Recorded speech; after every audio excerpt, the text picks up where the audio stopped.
Come on, serious suggestions, please. I'm not trying to write a thriller here. It's supposed to be an essay, you understand? An essay! That means facts and logic. Well, if it's facts and logic you're after, you shot yourself in the foot with your choice of research topic, didn't you? The Tatara Suna mystery. When so much remains unexplained, there's little to be objective about. Unless, of course, you restrict yourself to textual criticism.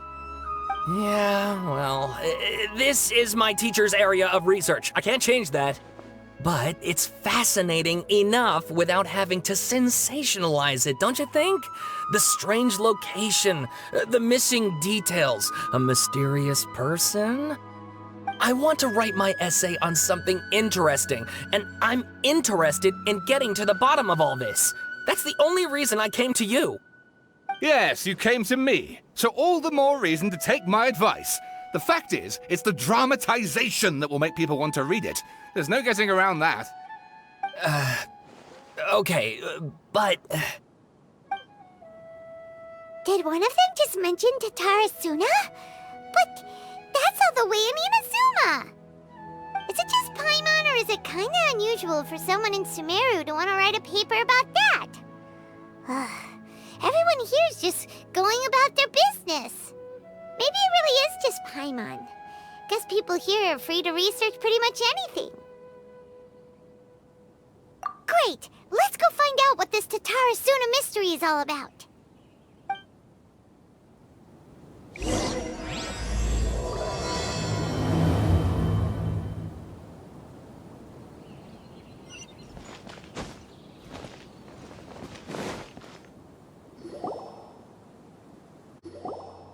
Alright, I guess I'll go with my textual criticism and your editorial direction for the first draft. I have a feeling that the missing Kabuki Mono will end up being the main focus of this paper. Ugh, if only we knew where to find that traveler. From what they say about him, this seems like the kind of thing he'd know about.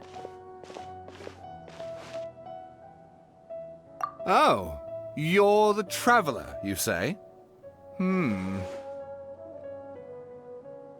Hey, what's with that face? Don't believe us? No, of course I believe you. Actually, I first heard about your great exploits when I was still in Inazuma. This is my first time coming face to face with you and your mysterious silver-haired companion. I couldn't believe my luck, and out of force of habit, I started, examining the evidence. Sorry. Sawada, for the love of... Sorry, we don't get out much, so our social skills are kinda lacking. Traveler, I hear you've helped many people a great deal and been to many places. Would you be able to tell us about Tatara Suna? Actually, we don't know much about that place either.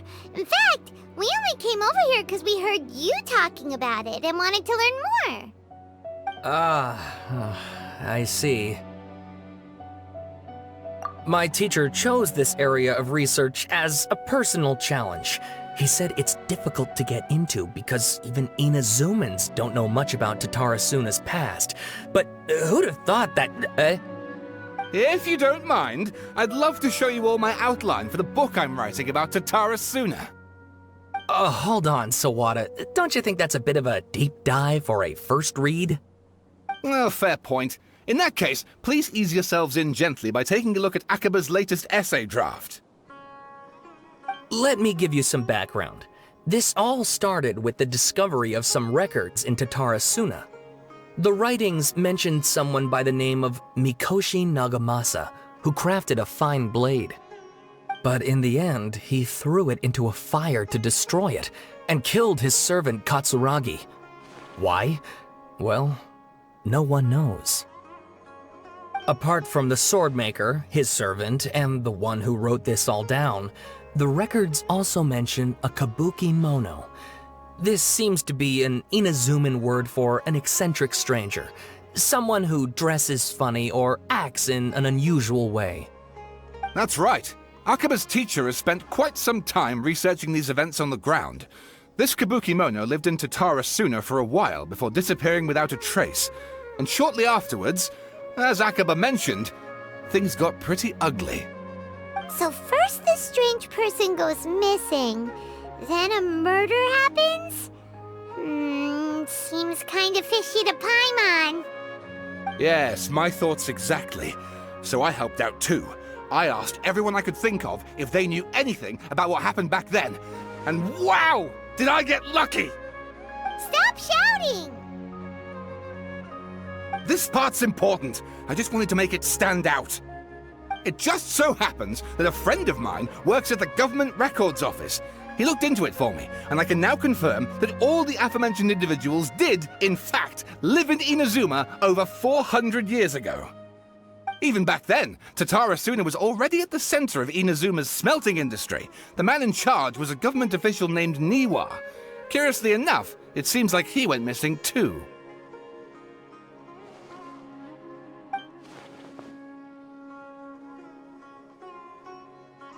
Wait, so there are 2 missing people in the story now? That's right!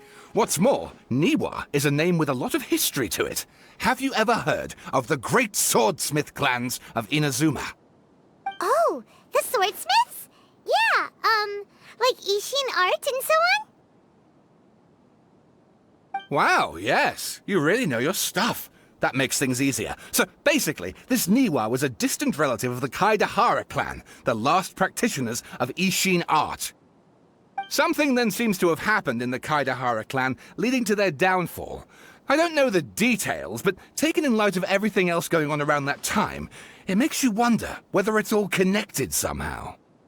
The Kaidahara clan?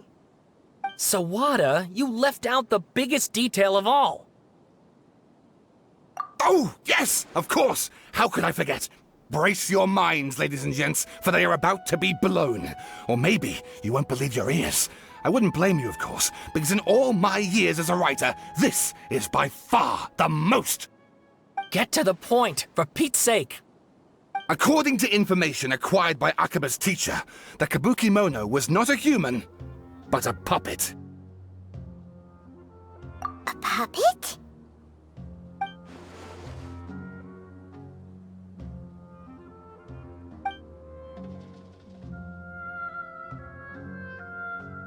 Aha! Judging by the looks on your faces, you do know something after all.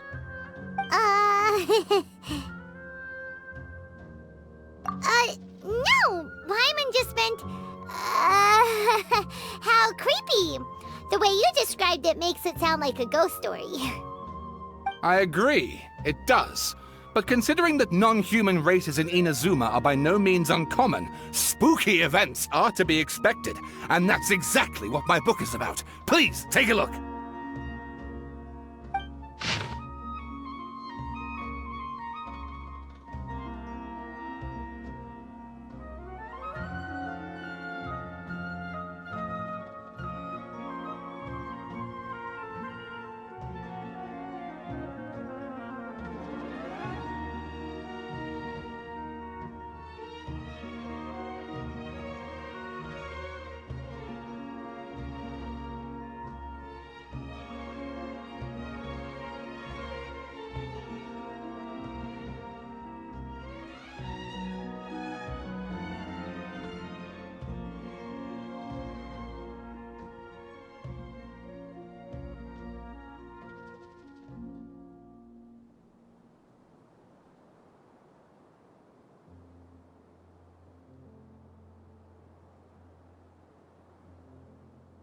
Oh, and please read my essay draft as well.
Sawada was encouraging me to follow his more creative approach, but I think essays should be grounded in facts.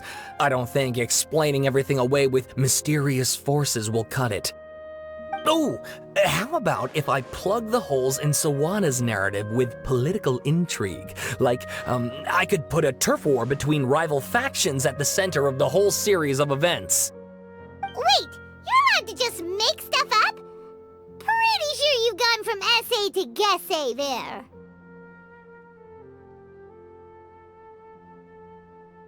Akaba, look. Your teacher has researched this extensively. I've reached out to everyone I could think of. Whatever information we have now is all that there is to know. This is as much detail as you're ever going to get. Besides, if there really was a political power struggle going on at anything like the level you seem to be suggesting, what hope would we ever have of finding out the truth? Good point. Okay, back to the drawing board, I guess. Give me some time. I need to find a new angle on this. We have some other stuff to do, so we'll have to say goodbye for now. Good luck with your essay! All right, thank you. If you find out any more info about all this, please do let me know. Thanks so much.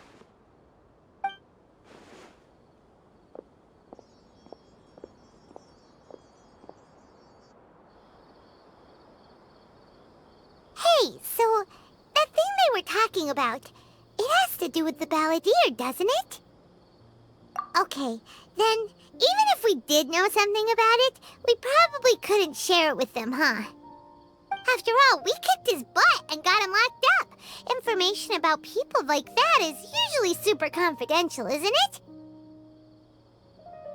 If you ask Paimon, Akaba should just pick a different topic. There must be as many essay topics as there are trees in the forest. There's no point in...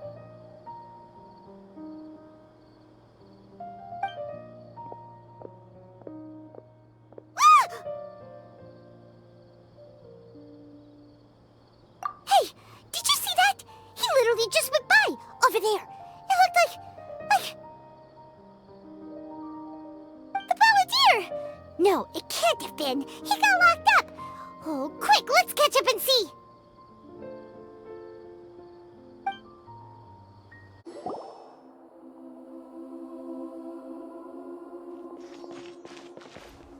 Traveler, Paimon, there you are. Nahida! Bad news. We just saw the balladeer strolling around in public. Did he escape or... Ah! It's him! Sure enough, you're here. Hey! What are you doing in the sanctuary of Surasthana? Aren't you supposed to be locked up? I know you must have a lot of questions. Please, allow me to explain. It was my idea to set the balladeer free. We made a deal, and he's gonna do some investigation in Irminsul for me. A deal? Huh. You sure you trust this guy? What did you expect? Why do you think Sumeru would keep me around otherwise? Or maybe killing me is all you can think about. But if that's the case, why haven't you done it already? Don't flatter yourself. It was... Nahida said there's still some mysteries in you to figure out. Ah, so if it were up to you, you'd finish the job? Guess I had you all wrong. There I was thinking you were just getting cold feet. Well, that escalated quickly. Not a good start. Could I ask you all to please calm down? But Paimon's worried about you, Nahida. Don't let him trick you. It's not every day you see people questioning the God of Wisdom's judgment. Just when you think you've seen it all. Don't you dare try to drive a wedge between us! As long as the terms are reasonable, I don't think there's a problem in making a deal. Even with the balladeer. Well, I for one have no reason to doubt you, considering you even struck a deal with the doctor. Yes, one in which I gained valuable information. You'll come to understand more about that in the fullness of time. The balladeer's power was all but completely spent after your battle. He's no longer strong enough to be a strategic threat to us. That puts him in quite a precarious position. Plus, he's a former Harbinger with knowledge of many of the Fatui's sensitive secrets. Being stuck here in Sumeru could make him a sitting duck, depending on how the Fatui plan to respond. Wait a second. Former? You mean he's not a Harbinger anymore? I take no pleasure in saying this, but it seems as if the doctor had no intention of welcoming back a loser, so... Sometimes it's you using them, other times it's them using you. Most human relationships are this way. Certainly all the stable ones are. That's how it was between me and the Fatui, and also between each of the Harbingers. So as long as you have some value to offer, nobody will ever abandon you. But after recent events, even I have to admit that I'm not worth quite what I used to be. Well, if the Fatui are gonna reevaluate my utility, I need to have a backup plan for myself. As we discussed, I don't like causing harm to living beings, and you said you need protection. So, why not join forces with us? I think these two have made their objection to that idea fairly clear, don't you? And they're your friends, so I guess you'll be siding with them. Yeah, obviously! Nahida, don't listen to him! Then let's put that discussion to the side for now. We still have time. Today can be a trial run. Where we go from here will depend on how well we manage to cooperate today. All right, then I'll do what we agreed. Good. Go now, and keep in touch. Nahida, are you serious about this? Yes. I have my reasons for this decision. In fact, I'm largely doing it for your benefit. Yes. As I told you once before, there's information about your twin in Irminsul. Oh, yeah. Actually, that's the whole reason we came to see you today. So, you have an update on that? Mm-hmm. You may remember me mentioning that the Fatui had not included your twin's details in the Descender category. This is an extremely important point. It's possible that the Fatui have other information that even I don't know about. And since the Balladeer used to be one of them, he'll be better acquainted with this information than I am. He was granted the power to connect with Irminsul when he almost became the god of a new era. Even though he no longer has the Gnosis, some traces of its power remain in him. He can still connect. The amount of information in Irminsul is vast beyond description. Sifting through all of it without knowing what to look for would take too long, even for me. So I asked the Balladeer to search in Irminsul for any information about the Descenders. He's more familiar with this kind of information, and should be able to find it more quickly. Exactly! Or what if... Paimon just doesn't trust him! He's treated us as enemies every time we've run into him! I understand. But sometimes, everything is dictated by which side you're on. How things will go in the future depends on what information he brings back. And Traveler, I know what your heart desires most of all. Our minds have connected several times before. There is a corner of your heart reserved for an intense longing. A feeling of being all alone in the dark, searching for the one candle whose light still burns. As Sumeru's deity, it is my responsibility to be on guard against the Balladeer. But as someone who counts you as a friend, I want to do something for you. If this deal with the Balladeer can give you the answers you've been longing to find, then it's worth it. It's my pleasure, really. You're Sumeru's hero. You've more than earned it. Paimon's still worried about this idea. Is there anything we can do to help? I was gonna contact you about that, but then you suddenly showed up on your own accord. Seems like we have a telepathic connection. In fact, I was going to ask you to supervise the balladeer on my behalf while he carries out the task I assigned. Even though he only has a fraction of his full power left, that's still a fraction of a former Harbinger. If you could accompany him, it would put my mind at ease. Of course, I'll be there to help guide you through Irminsul from the outside. Great, thank you. Prepare yourselves. I'm going to transport you into Irminsul. Wow, it looks pretty different here compared to last time. The colors are gentler. Guess that must be because Sumeru's at peace now.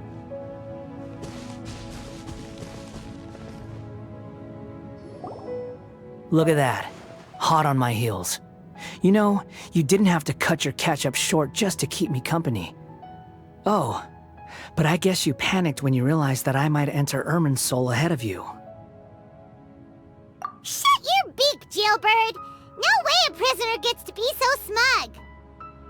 I understand that prisoners have to put up with harassment from the guards, but right now, I'm on temporary release, so maybe you should think about backing off a little. Sounds like a successful rendezvous. I need to be quite clear about something. In a few moments, you'll be entering into the innermost region of Irminsul. It is an environment like no other, and the most important place in all of Sumeru.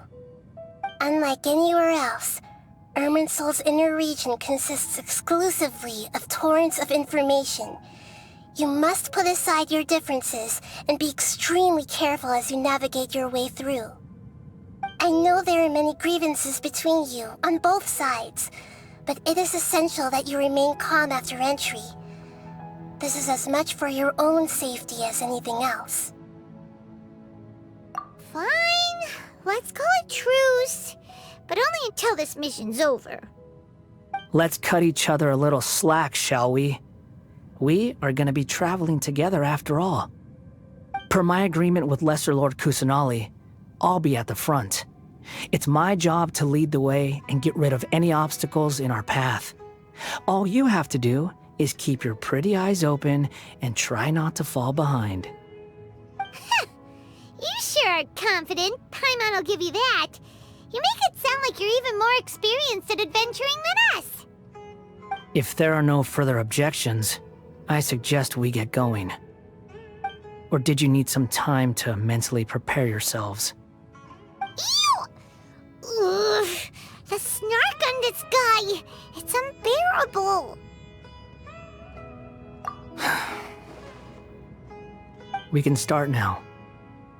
Irminsul access granted. Initiating connection procedure.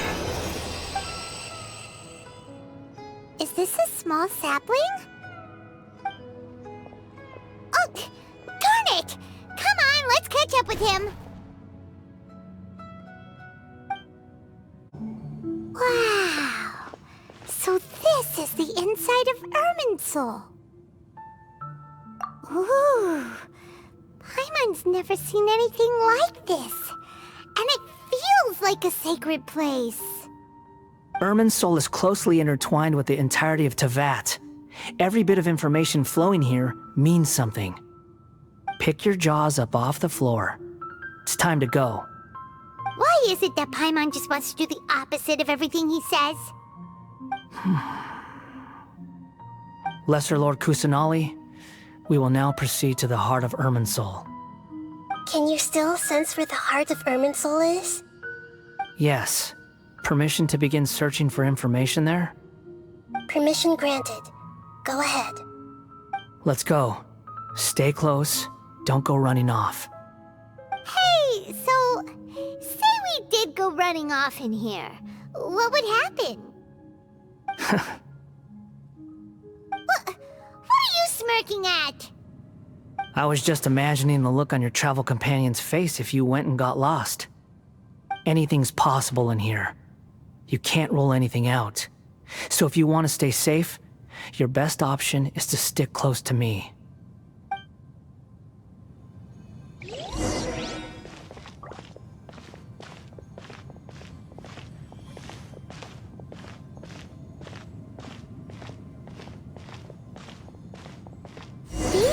unsettling things have spread out. Those are all packets of information from inside Irminsul. Be careful not to touch them.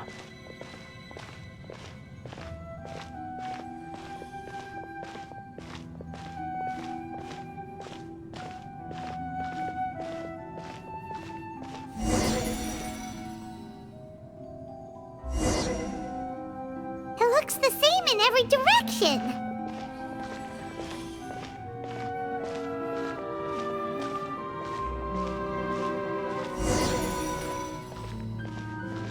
No wonder he mentioned about getting lost. Huh. What do you know? He was actually telling the truth. Is he mocking me again? What is it this time? There's a time and a place to lie, but this definitely isn't it.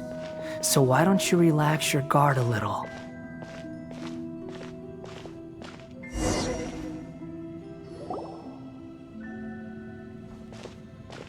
We're here. What a huge tree!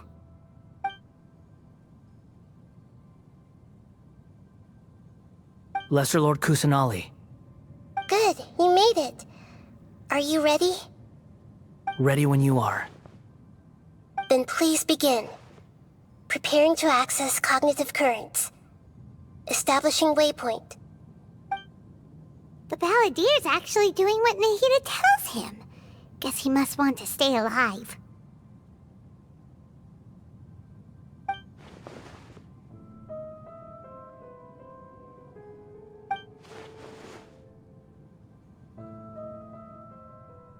The rest is up to you.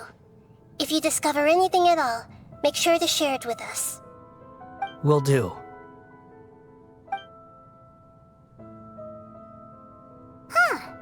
For once, we're the ones with nothing to do. Traveler, Paimon, would you like to talk?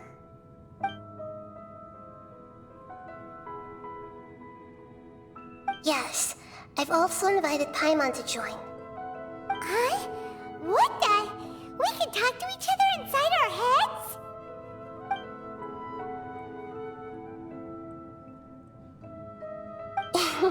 That's part of it. Plus, we're all friends. There's nothing wrong with us talking like this once in a while. Paimon's never tried this before. This is great! So, Paimon's been wanting to ask you something.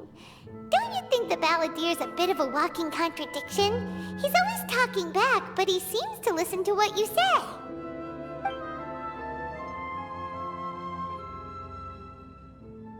As I've told you before, there are still some mysteries for him to resolve. Things that are clear as day to me, but that he has yet to understand. Perhaps today will be the day that he finds some answers.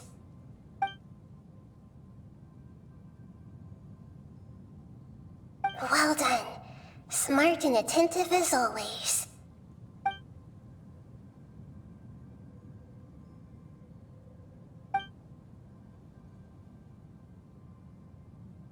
So, you made contact with that part of his mind. Well, it's true. Betrayal turned the Balladier into the person he is today. Huh. Paimon thought nothing could get under that guy's skin. Turns out, he can get hurt and angry just like anyone else. Everyone has a history, Paimon. Even if you're a puppet created by the Electro Archon. Speaking of puppets, we ran into two people at the Academia today talking about an essay. Turns out their topic was about the Tatarasuna incident. Nahida, do you know anything about that?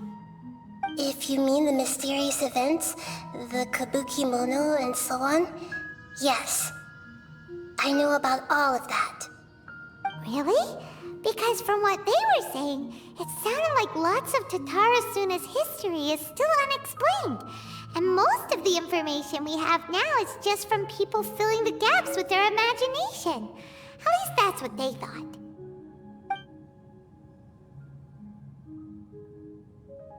Oh? How interesting. Those two managed to deduce quite a lot through guesswork alone. So the Gase got it right? Well, they guessed right about one thing. Tatara Suna was sabotaged. Must be a riveting conversation you three are having. Funny how all the good ones happen when I'm not involved. What makes you think we're talking to each other? Don't insult me. You're having a private conversation without me. Obviously, I must be the topic of said conversation. Of course you do.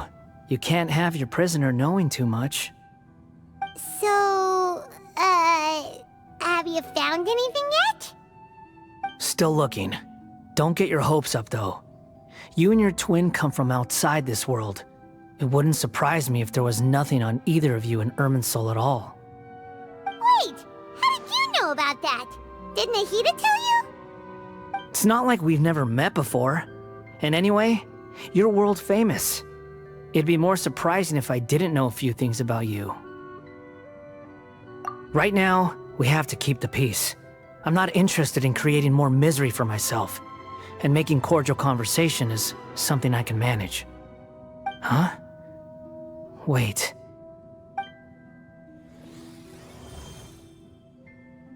This light. It looks similar to those saplings. What could it be?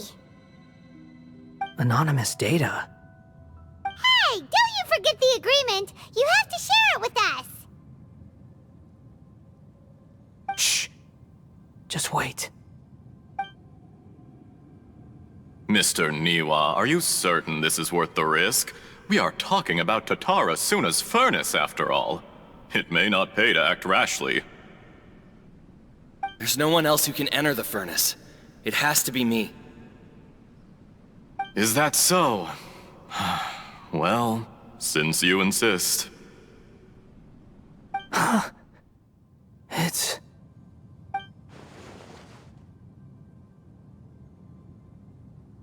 Whoa!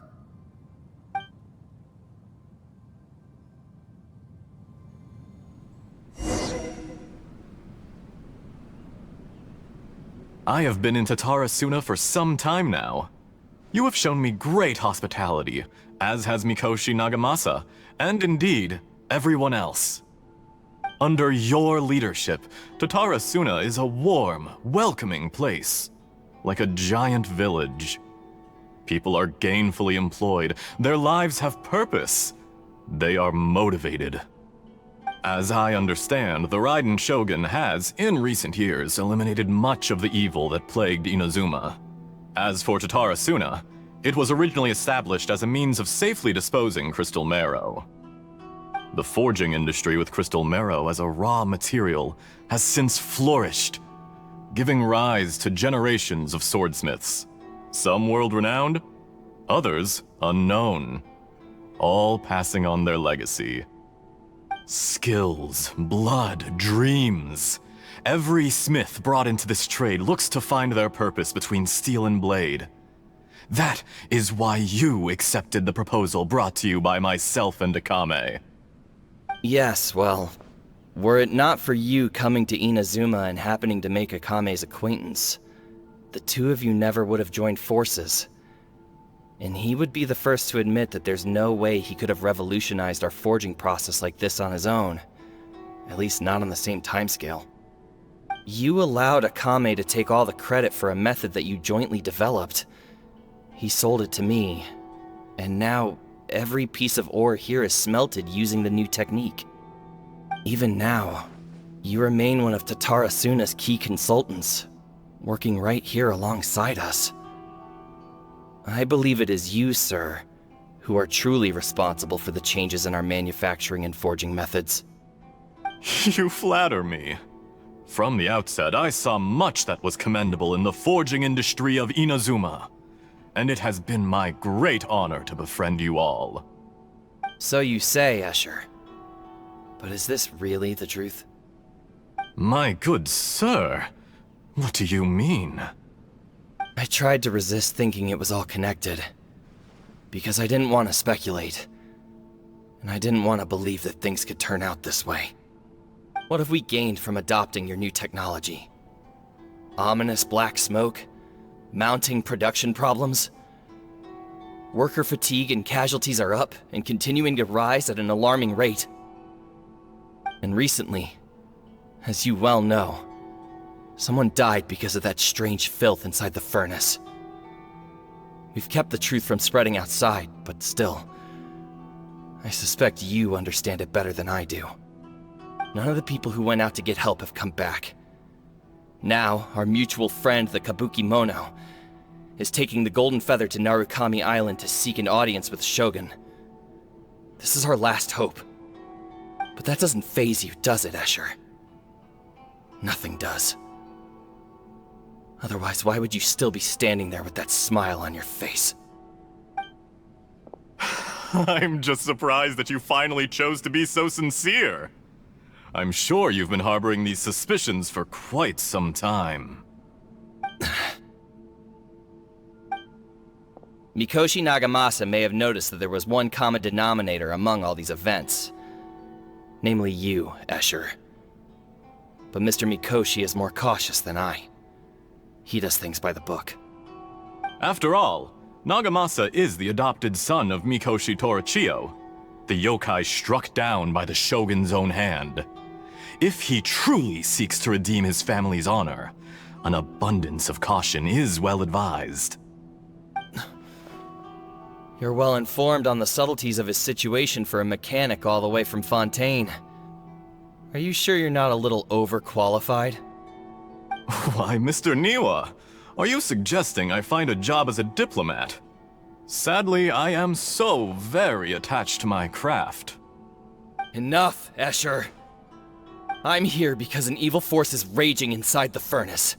And someone needs to take your new device inside the high-risk zone so we can absorb it and put an end to the problem.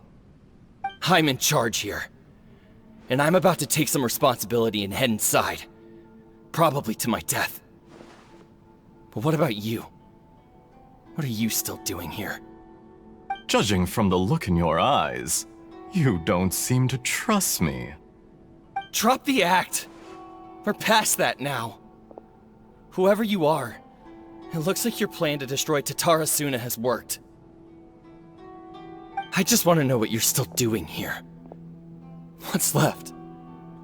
Don't you have all your answers by now? Honestly, I'm just waiting for the right moment.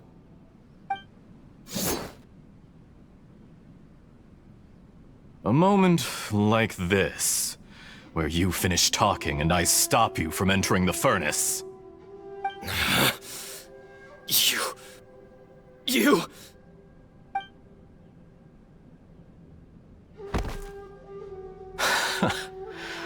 You're a little smarter than I initially gave you credit for. I thought I'd disguised myself exceptionally well, at least for the first few days. But to my surprise, you had your people look into my background right from the start. It's a long journey from Inazuma to Fontaine, but that didn't stop them. Eventually, they managed to confirm that Escher was an alias, and that I was not from Fontaine at all. And yet, despite all of that, you still fail to realize my true identity, and what I seek in Tatarasuna. Did you really think you would be able to see through my plan? If you kill me, there's no one who can get inside the furnace. So you're really going to destroy this place? Is that it? Oh, but you're quite wrong. There is one other person. Some may not see him as a person, but you told him yourself. You're not a puppet. You're a human. You're just missing a heart. Whoever you're working for won't get away with this. They'll be found out. But this makes no sense. What are you really trying to accomplish by all this? Why go to all this trouble? It's no trouble at all. Patience is a virtue which I have in abundance. This is all part of a carefully controlled experiment. If you must know, I'm happy to divulge my true identity. I'm a Fatui harbinger. Call me the Doctor. The Fatui? Who? What do you want? Just to create a minor inconvenience for your nation. That's it? That's why you gave us your cursed technology? Just to let loose the evil energy from the crystal marrow? Look how even the righteous soul is filled with venom when faced with its demise. My device functions precisely as you say. It is the only chance you have of preventing a catastrophe and keeping the truth from the outside world. However, I did not make it with you in mind. It is easier for a person to be possessed by evil spirits when they are filled with hate. So give in to your fury. I want to see what happens when a malevolent heart is placed into an unsuspecting puppet. Make no mistake, even without you, that pure, innocent puppet would only end up being used by someone else instead. What other reason would a human have for befriending one who is not of our kind?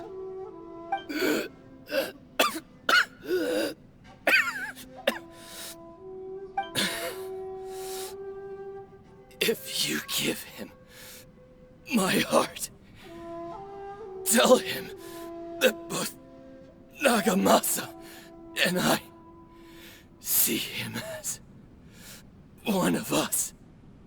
He has nothing to prove to anyone.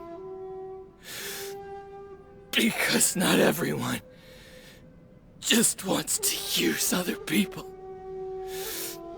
The only ones who think like that are people like you.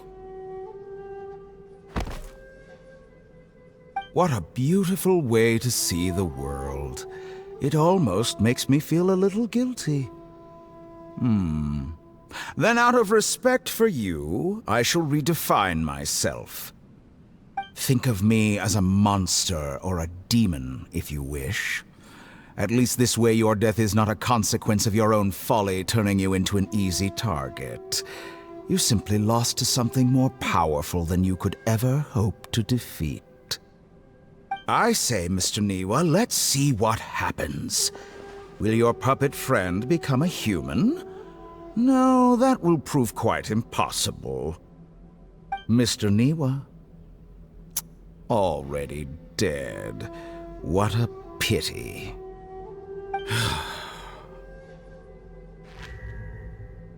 Jester, I have completed the task you gave me. Creating a gap and infiltrating Inazuma's inner workings. What fun it was. I'd like to introduce a puppet to you. If he proves useful, let's make him our newest comrade. And if not, let's turn him to dust.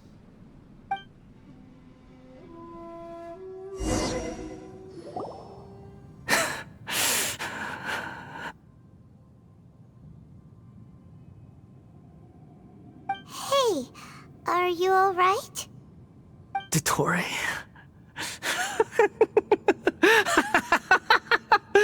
Dottore!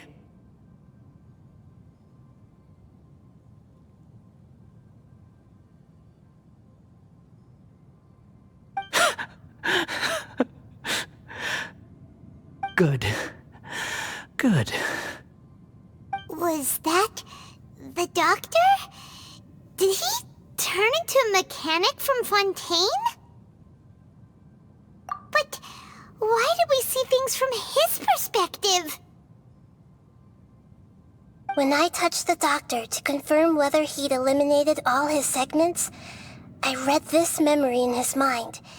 You have to admit, it must be the truth. Maybe so, but it means nothing. Does it? But this memory shows that Niwa didn't betray you.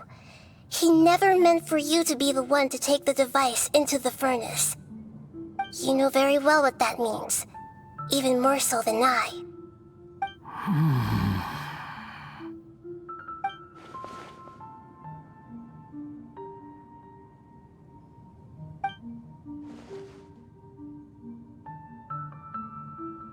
Let's give him some space. He looks really mad. Paimon doesn't want to be anywhere near him right now. We need to give him some time to process his emotions. Paimon's still confused about the Tatarasuna incident. So, the doctor was behind it, but why has that gotten him so worked up? Nobody has ever deceived you like that, Paimon. It's natural that you find it difficult to understand. Perhaps he needed to learn this someday. So now you have the complete picture. Katsuragi took the Kabuki Mono to live with the people of Tatarasuna. Later, the doctor showed up, disguised as a mechanic from Fontaine. And that's when the trouble began. It was all a horrific experiment planned by the doctor. Everything he did was just to plant seeds of disaster in Inazuma that would bear fruit in the future. Of all the unwitting participants in the doctor's experiment, the balladeer became the main test subject. After the events you just saw in that memory, the doctor put Niwa's heart into the device and handed it to the balladeer. Then, he instructed him to enter the furnace and absorb all the filth caused by the smelting process. The load was far beyond what he expected, but the balladeer survived. He left the furnace in sheer exhaustion and said to the mechanic, "This device seems to have protected me. What's in it?" The mechanic answered, "Niwa fled this place for fear of punishment, but he left you a gift. He said it's the one thing that you've been looking for." He took it straight from the chest of one of his innocent servants. The mechanic removed the withered heart from the device as he spoke. The balladeer was stunned that such unthinkable cruelty had brought him the thing he'd been longing for his entire life. A heart acquired through cold-blooded murder is a cursed thing, but it has protected him from the filth. He thought Niwa had completely betrayed him, and yet this very betrayal had ensured his survival. Overwhelmed with anger and sorrow, the balladeer threw the heart to the ground and left Tatarasuna without looking back. Holy moly. So the doctor killed an innocent man and pinned everything on the victim? That's terrible.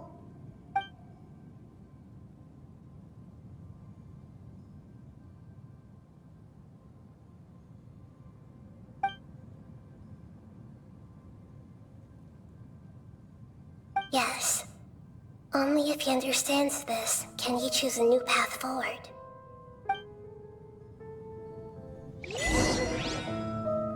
Dottore, you brazen-faced...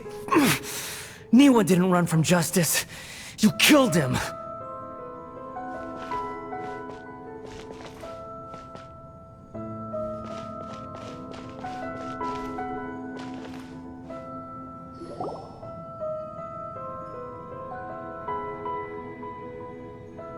Shall we see how he's doing?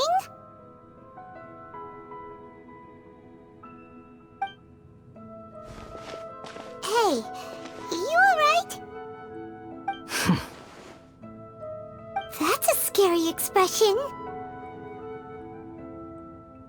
Are you worried about me? If we didn't have such a history, I'd almost think that qualifies me to be your friend. It won't. I'll keep my end of the deal. Hey, are you investigating the stuff we want to know about? That's why we're here. But unfortunately, there's no information about the Descenders in Irminsul. Even if you can't find anything, that seems to confirm it. Irminsul does not keep records on the Descenders. Anyone who comes from beyond this world is not counted as part of Teyvat. Oh, does that mean we have to leave empty-handed?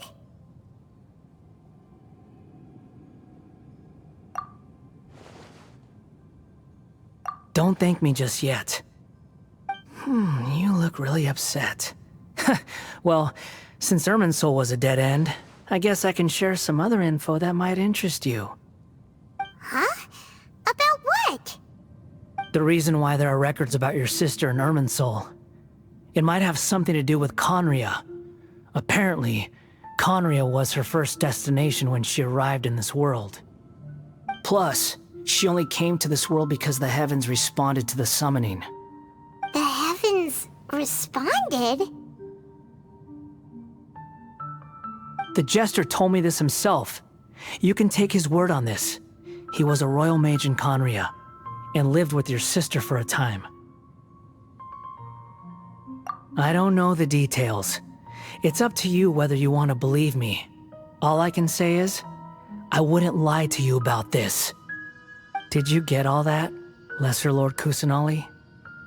Yes. Astonishing news. Does this info count towards my mission? It wasn't from Irminsul, but was it valuable? Very valuable. Good. In that case, I'll take some time for myself now. Huh? What have you done? Lesser Lord Kusanali was right. My power's all but completely spent. Even if I use all of the divine power left in me, I can't sustain this shield for very long. I shared a secret with you, and now you owe me. So in return, I'd like you to answer a question for me. Give me your hand.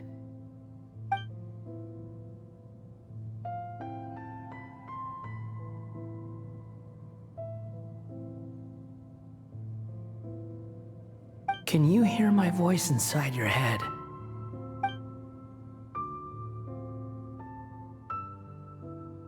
No, I can't do anything like that anymore.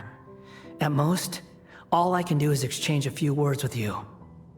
So tell me, in this world, is it possible to change the past?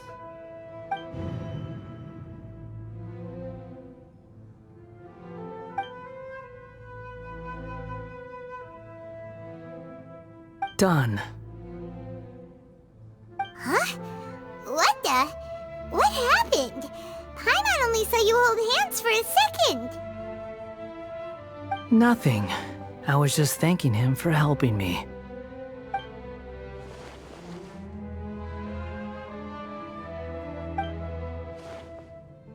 So long.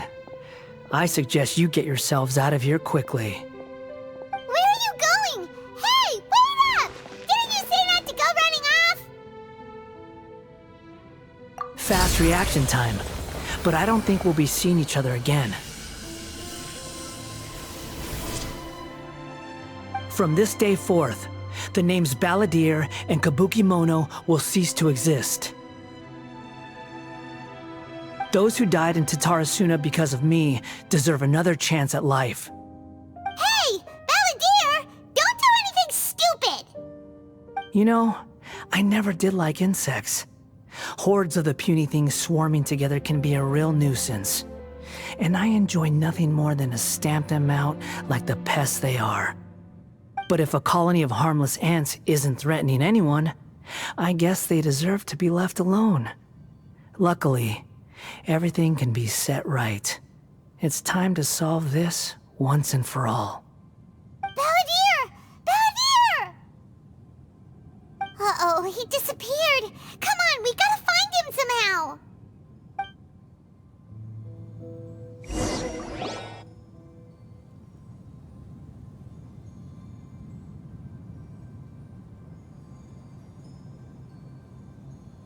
Oh no, he's really gone! Oh, can you hear me? Nihida!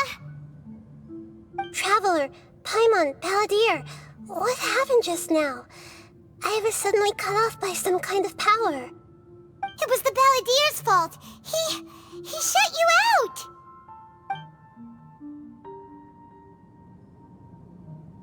I didn't think he'd be capable of something like that with so little power left. Did he keep some of his power hidden when he was defeated? Or Did he achieve something beyond his abilities, and it took everything he had? Where the heck did he go? Ugh, it's all our fault. We were supposed to keep an eye on him. Sorry, Nahida. Don't be. It's not your fault. Please, let me handle this from here, even though I'm not sure I can solve it. We're running out of time. Follow my lead and get out of Irminsul as soon as possible.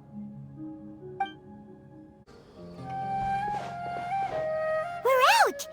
And we're at, an inn or something?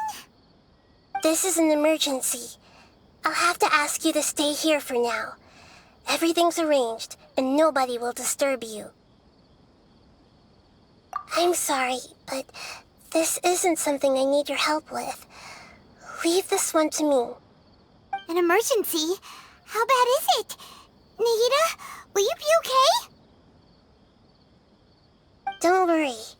If my assessment is correct, though there may be some minor disturbances, it won't lead to a disaster. Please rest and recover your strength here until I say it's safe. Her voice has gone. Paimon can't shake the feeling that something really big has happened. What do you think the Balladeer meant? And why did he suddenly grab onto you before?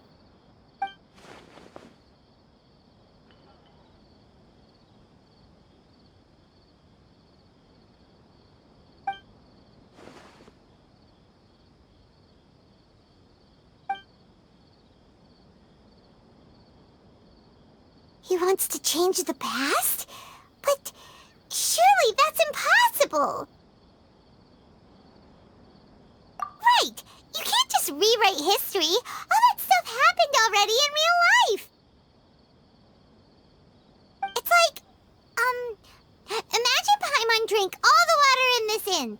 Even if no one was there to see it, Paimon would sure as heck remember drinking it! So, why does Paimon still have a bad feeling about this? Paimon can't help but feel scared about what he might do. Oh, Paimon's so confused. Huh? Ah! Sorry, Paimon accidentally... It's the Balladeer's fault for causing Paimon all this mental stress. But erasing yourself from history? It's unthinkable! Is that really possible in Irminsul? Uh-oh. Paimon's head is overheating from trying to understand what he's up to. And it's still not working. Ugh! Paimon's had it with that little brat. He's been nothing but trouble ever since we met him. There's no way he'll actually succeed, right? Otherwise, won't everyone who's connected to him be affected too?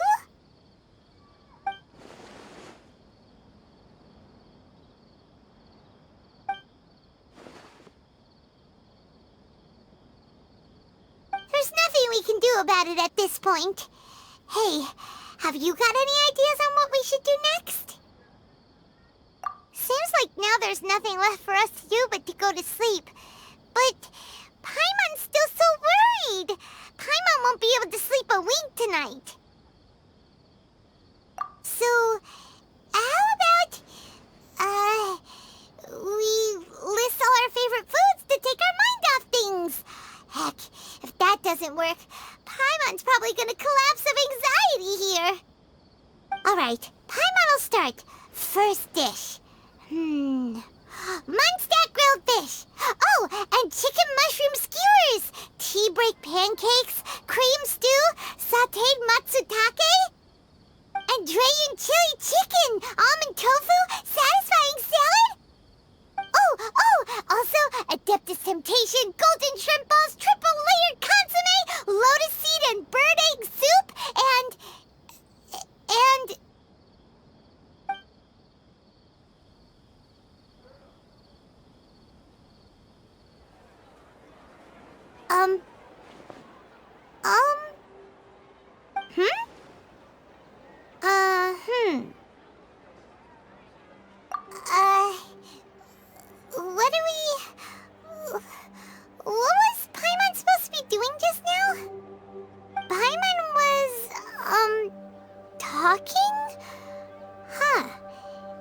suddenly can't remember what she was talking about. What was it again? The balladeer? Is that a food too? Huh. Weird name, though.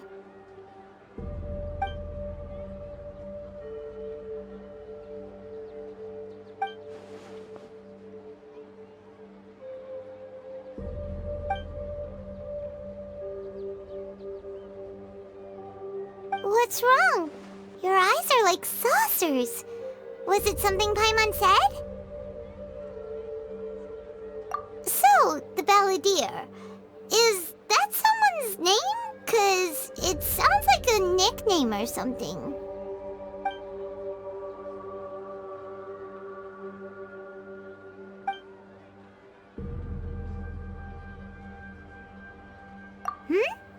Okay, sure. Where are we going? Huh?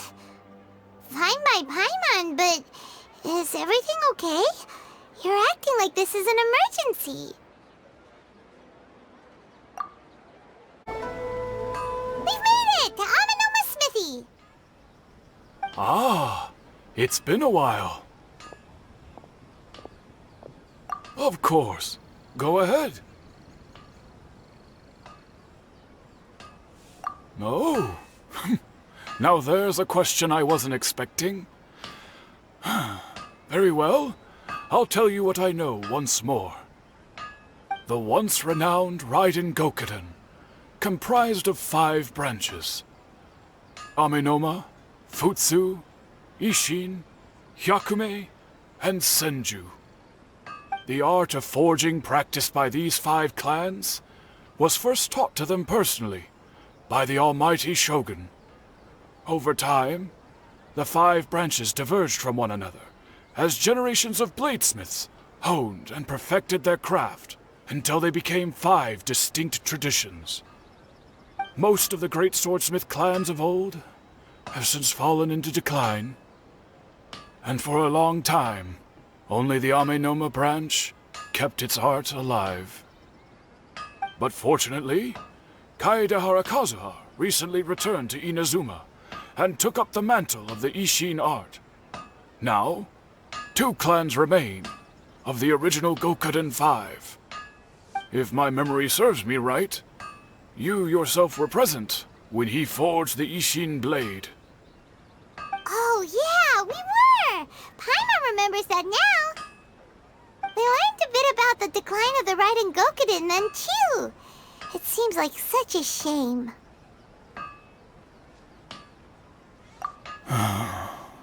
That, my friends, is a tragic tale indeed. In fact, this was not made known to me for most of my life. All these years, I knew of those great clans' demise, but never the cause. Only recently, when the question was on my mind, did I ask Kaedehara Kazuha about this. He told me that, as we are both heirs to a branch of the Raiden Gokuden, it was right that I should know the truth. There is no harm in telling you, but I must warn you. It is a dark and sorrowful tale. The Raiden Gokuden were the targets of a murderous rampage by a vengeful bladesmith. Vengeful? Why? 400 years ago, so I'm told, there was a catastrophic malfunction in Tatarasuna's furnace. One brave swordsmith heard the commotion and chose not to flee, but he rushed to the scene, hoping to prevent a disaster. Tatarasuna was home to a state-of-the-art forging and smelting operation in that day, and overseeing it was the armory officer. His surname was Niwa, though he had family ties to the Kaedehara clan. Knowing that they had just one chance to save countless lives, Mr. Niwa and the swordsmith leaped together into the furnace. The furnace quickly stabilized, but neither of them made it out. The smith's death, though heroic, dealt a devastating blow to his family's fortunes. His orphan son was left to fend for himself, and grew up deeply resentful at the world. In his heart, the whole of Inazuma was culpable in his tragedy. He hated the almighty Shogun for her apparent indifference towards his father's death, and he hated everyone who had done nothing to try and save him. Powerless and destitute, the only legacy he had to pass on to his children was his hatred. Generation after generation bore this grudge, living in utter misery. Alas, if only the story could have ended there. But 100 years ago, the then head of this family reached the end of his wits. He could bear their fate no longer, and yet he could do nothing to change it. Finally, he made a drastic decision to take revenge on the Raiden Gokuden. In doing so, he sought to vent his pent-up anger and shake the very foundations of Inazuma's forging industry. In his fury, he murdered indiscriminately, killing even bladesmiths from the Hyakume clan which he belonged to. His goal was absolute, the devastation of all of the Raiden Gokuden. But when he came to the Kaedehara and Kamisato clans, his killing spree came to an abrupt end. He failed to catch them unawares. They fought back fiercely, and they did not spare his life. That is why the Kaedehara clan and their Ishin art survived that day.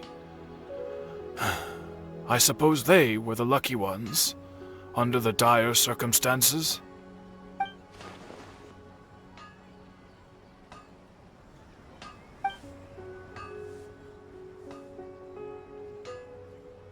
Was there anything else you wanted to ask? Kazuha? Why, yes. Just yesterday, in fact. We spoke for a while over some tea. He seemed well.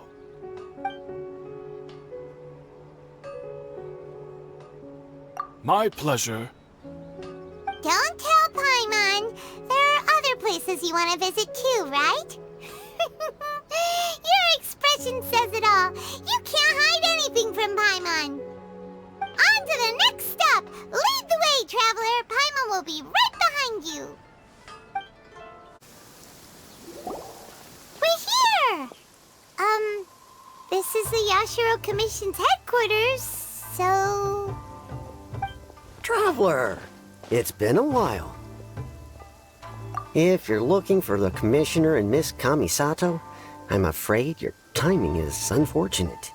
They're not here right now. Are they out on business? The Commissioner is out on business, and Miss Kamisato is standing in for some meetings in the Commissioner's place. If it's urgent, you're welcome to wait inside until they get back. What do you think? Shall we go in?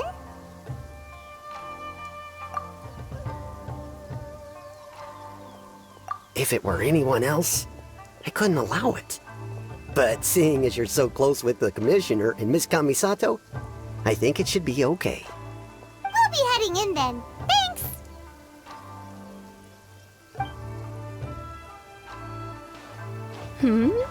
Hello, dears. Is there something you want to say? Of course, traveler. Yes, I know who you are.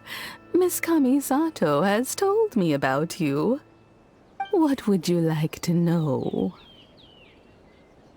Oh, they're both very well indeed. Lately, Miss Kamisato has been rather busy attending all kinds of meetings and occasionally paying visits to some local organizations on the Commissioner's behalf. As for the Commissioner himself, well, you know, busy as ever. That much hasn't changed. Although he does seem to be in a rather good mood these days. So pretty much business as usual on the Yashiro Commission, huh? Very much so.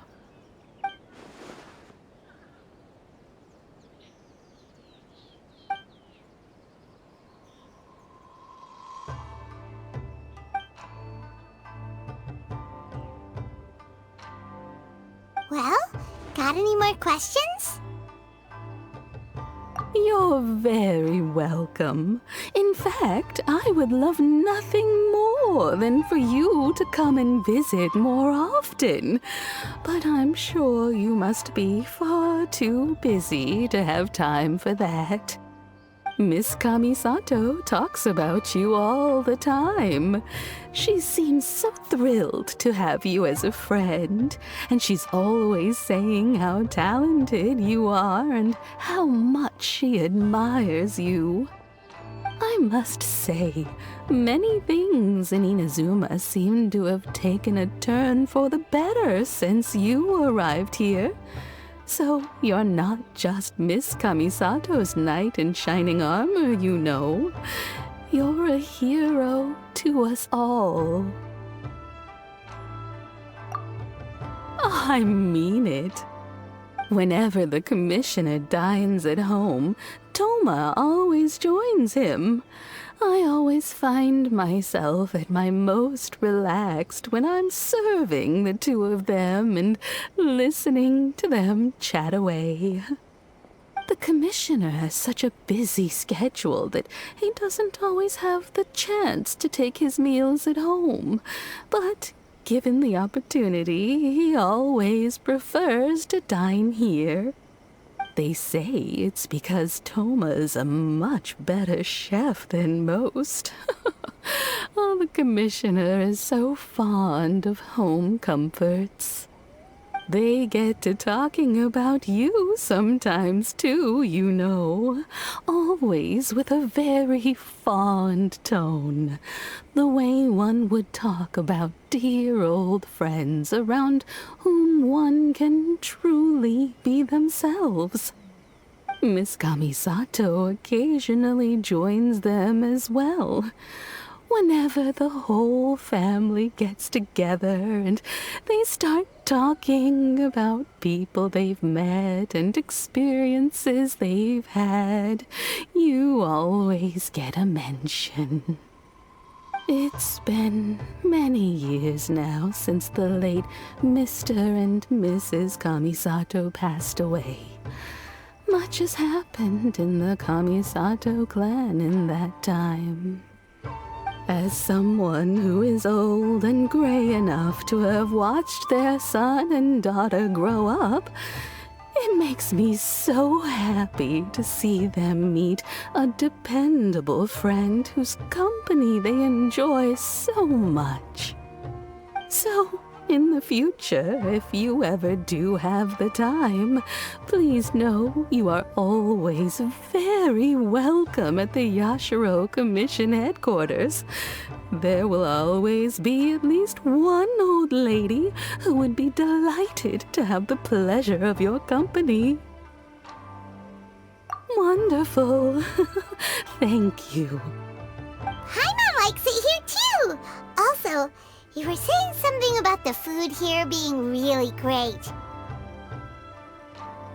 Paimon's itching to try it. We may just have to invite ourselves around for dinner sometime. Paimon meant we should come pay a visit again real soon. Ideally around dinner time. Of course. You're always welcome. Alright, goodbye for now. Where are we going next? Great! Goodbye, ma'am! Don't worry, we'll see ourselves out. All right, then. Take care now. Hope to see you soon. Oh, are you two leaving already? Yep, everything's taken care of now. Don't worry. Very well. Safe travels. Goodbye. Well, here we are. But what are we looking for? Something or someone? Do my eyes deceive me, or is that the Traveler and Paimon?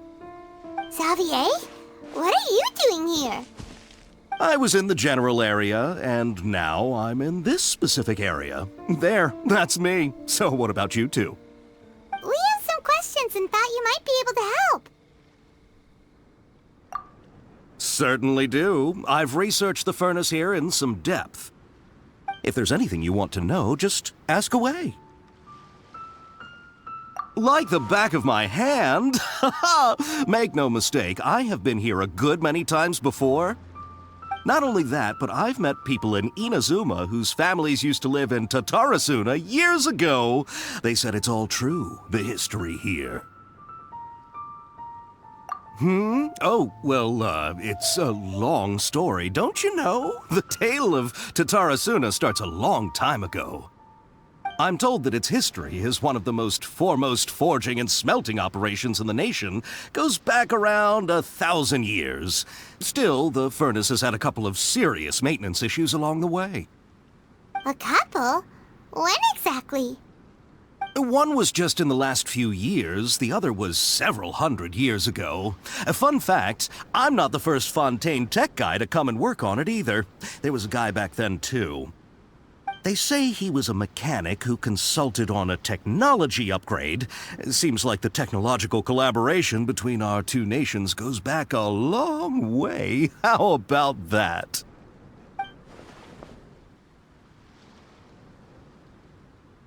Hey, weren't you gonna ask Xavier something about Tatarasuna? Come on, ask already! Oh, I didn't realize you two were here for a history lesson.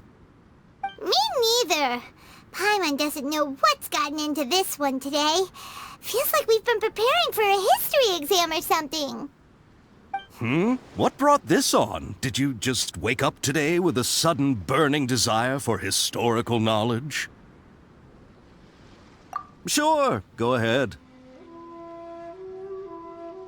A kabuki mono? No, I can't say that I have.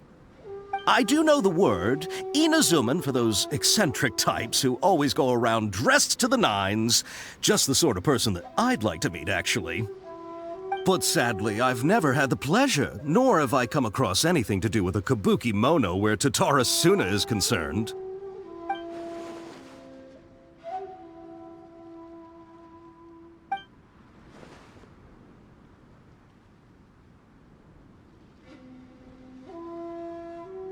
Of course! Don't mention it. Oh, we're leaving? Okay, bye, Xavier!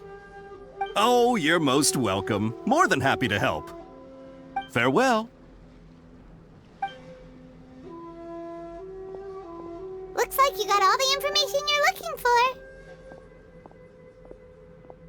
Sure, but what's up with you today? Whatever it is, it seems like it's really troubling you. Keep your smile, Spinal Crocodile. No matter what happens, Paimon will always be there for you. Hey, don't mention it. Alright, let's head off and go meet Nahida.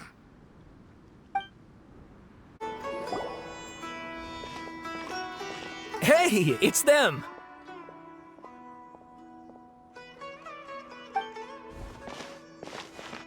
Akaba, Sawada, you're still here?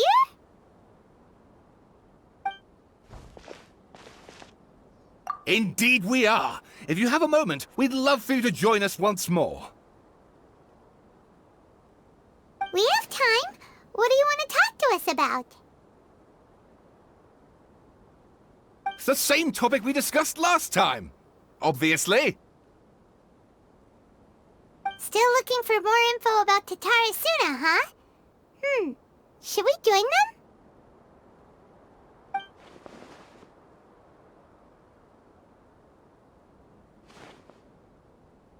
Unfortunately, we haven't made any real progress. Huh? Oh, of course.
I presume you'll want to read mine as well. Here.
Well, what do you think? Hey, Traveler.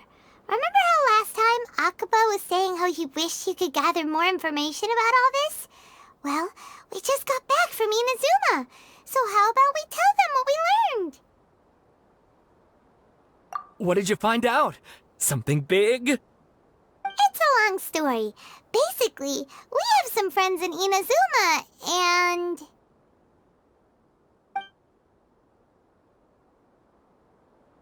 Wow, so many new details. Thank you so much for sharing that with us. Well, well. So it all comes down to one man's desire for revenge. Huh. You heard this from a member of the Amenoma clan, you say? Then I guess it must be true. Ugh. So there's no ghost story here after all. This new information actually lends further credence to my hypothesis.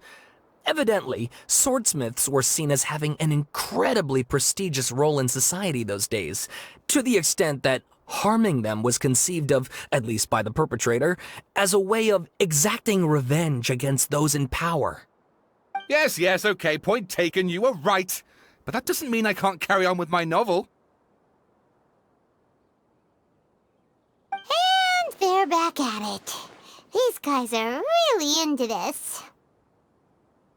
Oh, so sorry. Look at us, prattling on about our projects and ignoring you. Thank you so much for the information. You're welcome. See ya. Keep us in the loop if you find out anything else.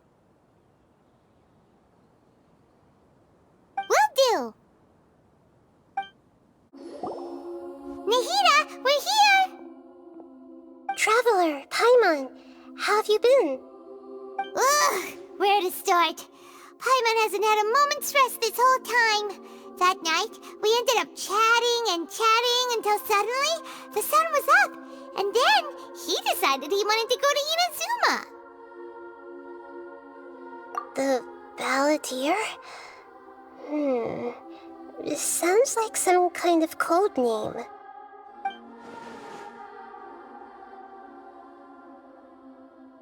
You look troubled.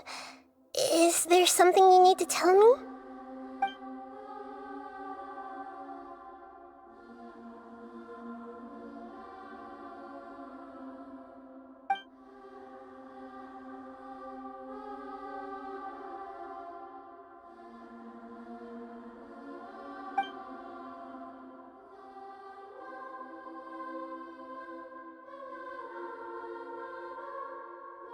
Traveler? Hey, what's wrong? You look so upset.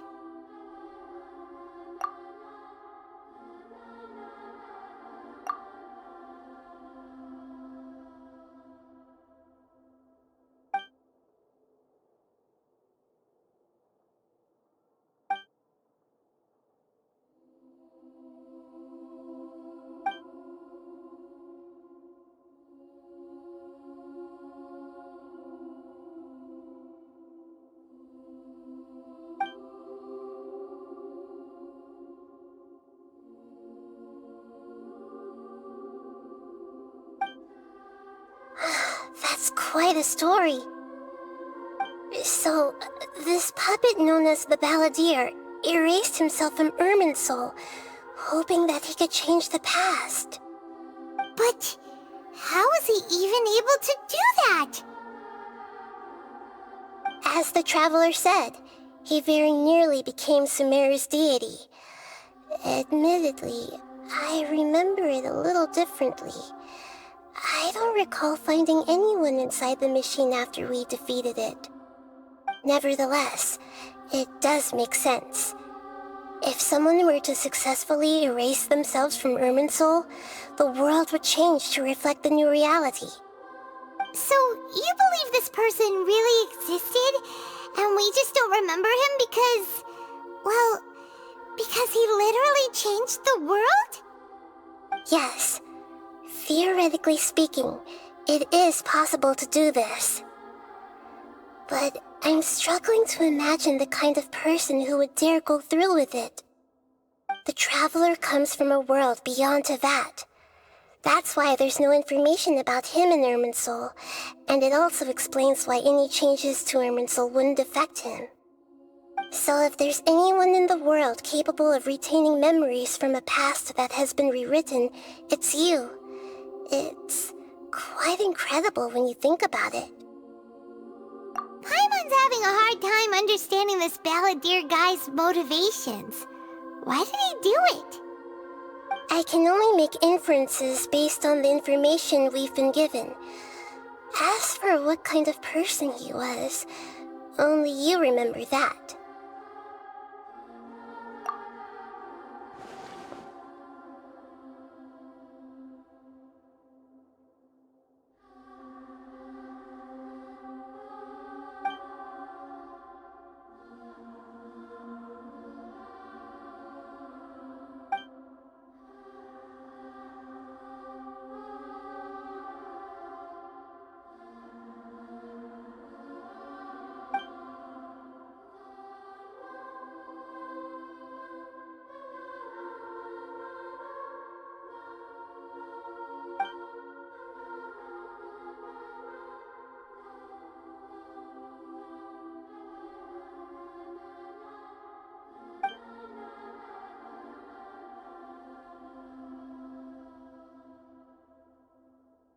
Something else worrying you? Something that you can't share?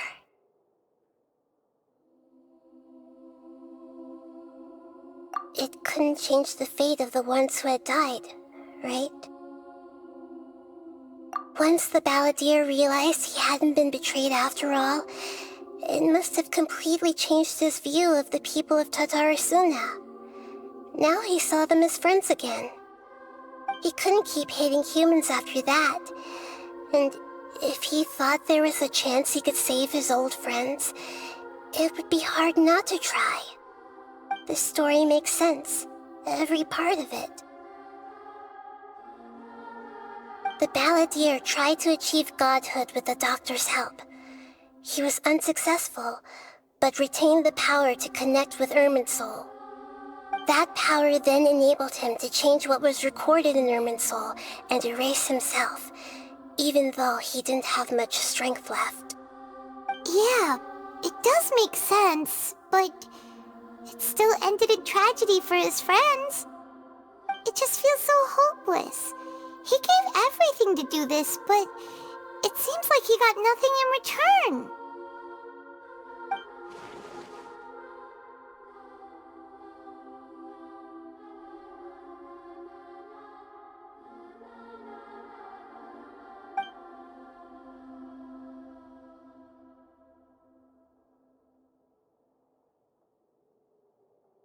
Please wait a moment. I want to check something. Found it. This should be the one. It turns out that I have a strange way of confirming everything he has told us. What is it? A record from a personal collection. It was tucked away in a corner. You should take a look.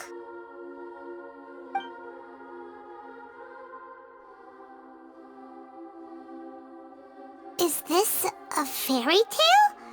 Who wrote it? I authored this record myself. Huh? You wrote a fairy tale that somehow has something to do with the balladeer?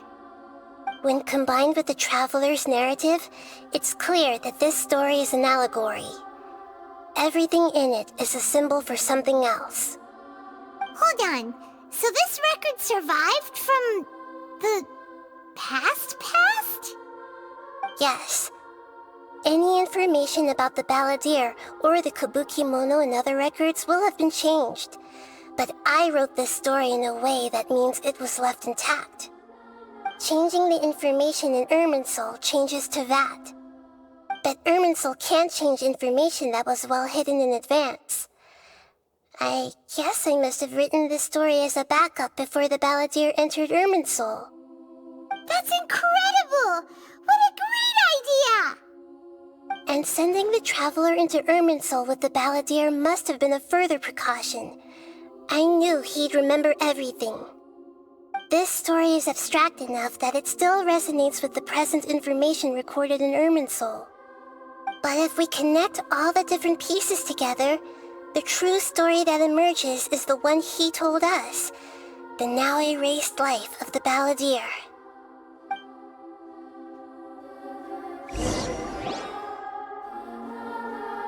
There was once a lone monster draped in fox fur. The monster found a family of foxes, joined them, and they became friends. The monster lived with the family day and night, and everyone treated it as one of their own. Once in a while, the monster would take off its fox fur at night, and lament to itself as it gazed at its reflection in the water. I am a monstrosity, yet they are too foolish to see it. I pity them. But the monster soon found solace when another came to live among the foxes who was not their kin. A kitten, carved from the wood of a white tree who had been abandoned by the humans. The kitten too wished to become a fox, but its tail was too slender and it could not grow a coat of richly colored fur. Yet when the other foxes saw this, they spoke words of comfort to the kitten. Even without a tail and fur like ours, you are still one of us. Furious at this happy resolution, the monster lit a fire on the mountain. The terrified animals panicked as the fire spread. The only way to extinguish the flames was to make a sacrifice. A gray fox stood up and addressed the monster. It said, "You are the cleverest among us. Surely you can help us find a way to solve this." The monster smiled, led the fox toward the fire, and murdered it. The gray fox's heart was turned into a beautiful drop of water, clear, spotless, and pure. The monster gave the heart of water to the kitten, telling him, "The foxes have decided. You are the one who must be sacrificed. Take this, quench the flames, and die for your fox kin." The fire was extinguished, but the kitten lived. It left that side of the mountain and found a little bird who had a broken wing. The two promised they would spend their whole lives together, but the little bird did not have long left to live. It passed away soon after. After burying the bird, the kitten left the mountain for good. Never again would it cherish a single creature, nor a single blade of grass that stood on that mountain. The kitten spent the nights wandering aimlessly, gnashing its teeth at the moon. How it wished to swallow the moon and devour the moonlight. If the world could only return to darkness, then it would finally be peaceful and content. I will become the new moon, the answer to everything. Then, no one will know that there were once birds, foxes, and cats in this world. And no one can know that they were different.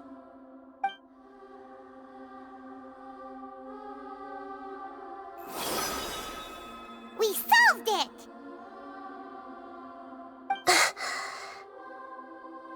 I remember now. This is not just the Balladeer story. It is his very own memories. I made a backup so that it would be preserved no matter what happened. To become a god, he was experimented on and modified countless times. It was brutal torture, and the only reason he was able to survive is that he was a puppet. This memory was extracted from him by the scholars.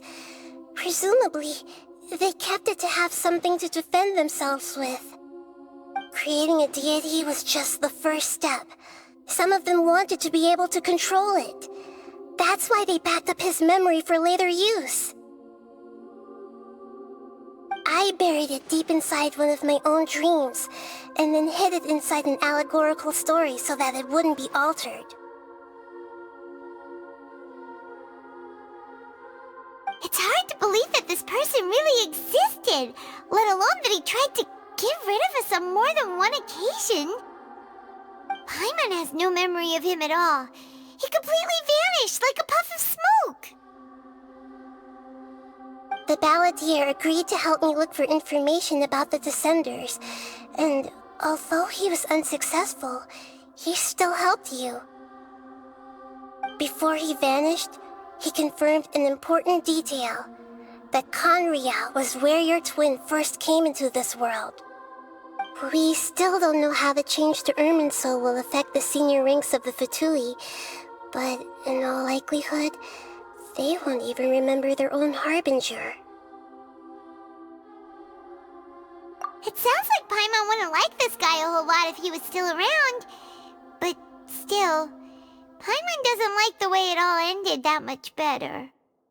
This is why wisdom alone cannot answer all our questions. We look, we see, and we comprehend, but the question still troubles us. So the answer is not everything. People yearn to find the truth and then conquer the troubles they face. When you give someone the truth, you give them a chance to choose their own destiny. To others looking on, this may seem like a pointless endeavor, but for him, the chance to act on his desire to disappear must have meant a lot. Never forget that even when we walk beneath dark clouds along a road filled with suffering, the light of wisdom is always there, guiding us toward a better destination. And that is what you have been doing all along. Yeah, Mihita's right. Cheer up! How about we go get something to eat? We can pick up this heavy conversation again later. Good idea. Paimon, why don't you take him out for a walk to clear his head? You got it! Come on, Traveler! You need to get out of your head for a while. You'll feel much better after taking a walk. Let's go get a snack from one of the stalls in the Grand Bazaar! That'll be sure to lift our spirits. It must be really tough being the only one who remembers all that. But Paimon's always here to help cheer you up.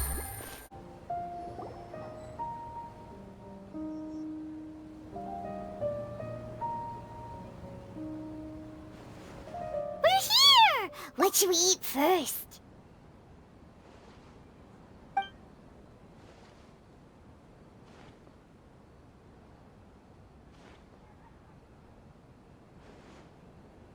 Hey, are you gonna answer or what?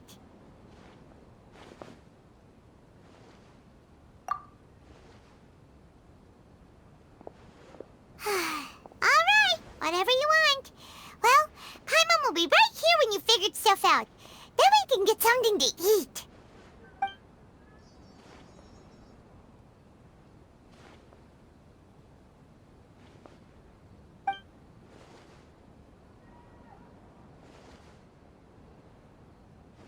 What is it?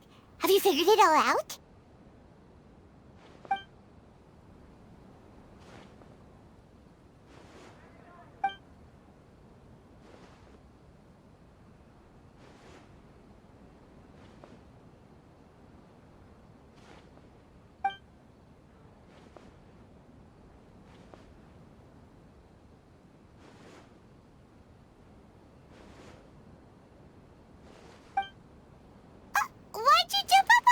button.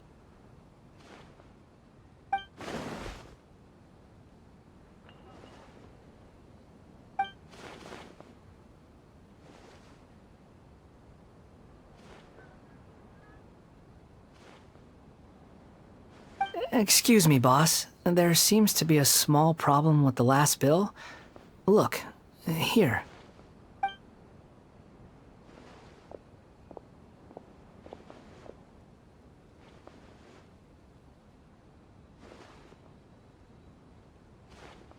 Hey! Hey, wait!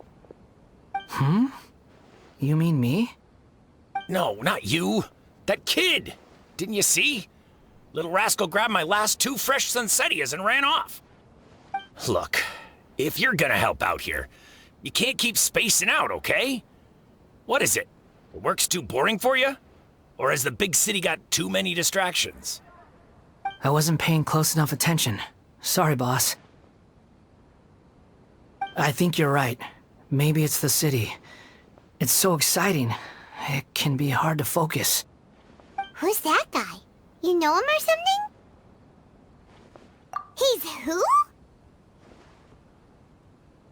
You're a strange one, kiddo. You say you don't want any money for helping out here, and then when I actually give you some work to do, you keep letting yourself get distracted. I don't want to take advantage, so I'm happy to pay you what I'd pay anyone else. But if you keep acting like this, pretty soon I won't be able to afford to. No, please. I mean it. You don't need to pay me anything. I'm just so thankful you agreed to take on an outsider like me. You're welcome, I guess. But I got bigger things to worry about. Look, we're all out of Sunsettias, and I promised the lady down the street I'd deliver a fruit bowl this evening. Leave it to me. I'll find some more. Just a moment. I'll be right back. Stop. I'm gonna level with you, kiddo. I've never met a worker who said they didn't want a wage before. And at first, I got greedy. Couldn't believe my luck. But I figured you'd start asking for something in return eventually. You don't want money. You don't take days off. And in your free time, all I see you do is wander around, taking in the sights. Are you a drifter or something? That's right, I am. We can talk more about that later. First, let me get those fruits you needed. Sunsettias, was it? I'll be right back. Hey, what do we do now? Okay, stay out of sight. Don't let him see you.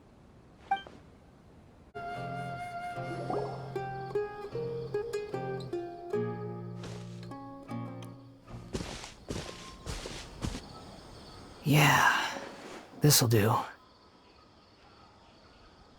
Even though you say he's the balladeer, what are we planning on doing? Stealing his Sunsettias? Isn't that a bit too cruel?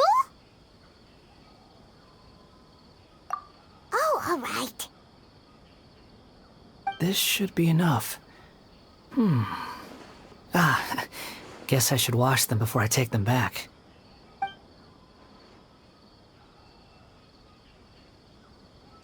Huh? You two over there. Is there something I can help you with? He spotted us! You've been following me all the way from the city. I'd have to be blind not to notice. Have we met before? No, we haven't met. But you know me? I have no recollection.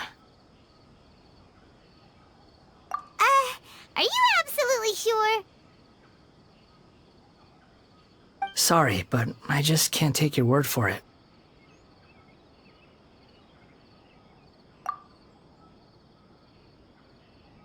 A puppet? What makes you think that? Huh? You were right! The look on his face! I guess you do know me after all. That is not something I share with a lot of people. Look, I'm just a wanderer. But seeing as you've gone through all this trouble to track me down, I'm sure whatever it is must be important. Okay, but please let me deliver these goods to my boss first. Are you really working for that guy? He said you don't want any more for it. Is that true? Yes, I ran into him out in the wilderness during a storm, and he let me take shelter in his cart. In return, I said I'd be his helper for a while. That's oddly nice of you. Let me take these back. Then I'll come with you, okay? Then let's return to the city.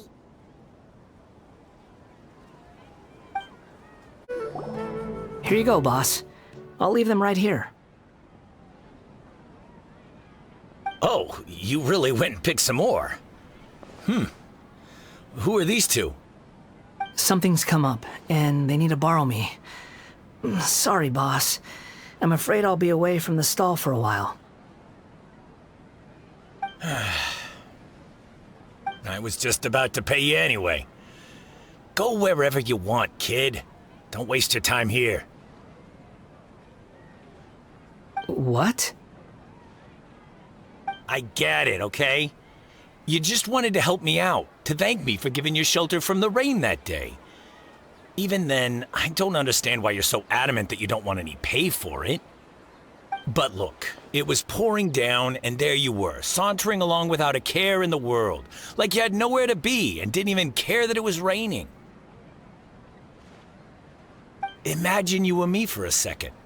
It's a little weird, right? Why is this guy traveling during a rainstorm if he's not trying to get somewhere? And why is he taking a shortcut through the open country if he's not even in a hurry? But anyway, taking you in didn't put me out even slightly. You don't owe me a thing for it. Certainly not all this. Your time is valuable. You know, you should go live your life. But I don't...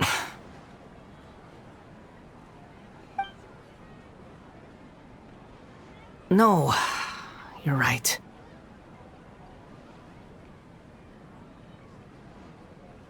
Then I suppose this is where we say goodbye. Thank you again for taking me into the city. Don't mention it, kiddo. I've run into all kinds of characters over the years. I just hope you find your path. Thank you.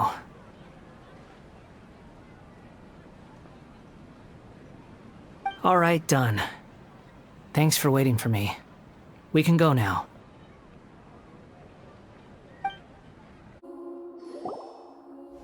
Nahida! Nahida! What's wrong? Huh? Are you? Hello. I do apologize for the sudden intrusion. We found this guy in the street, but he doesn't seem to remember anything. So, yeah, quite an eventful walk.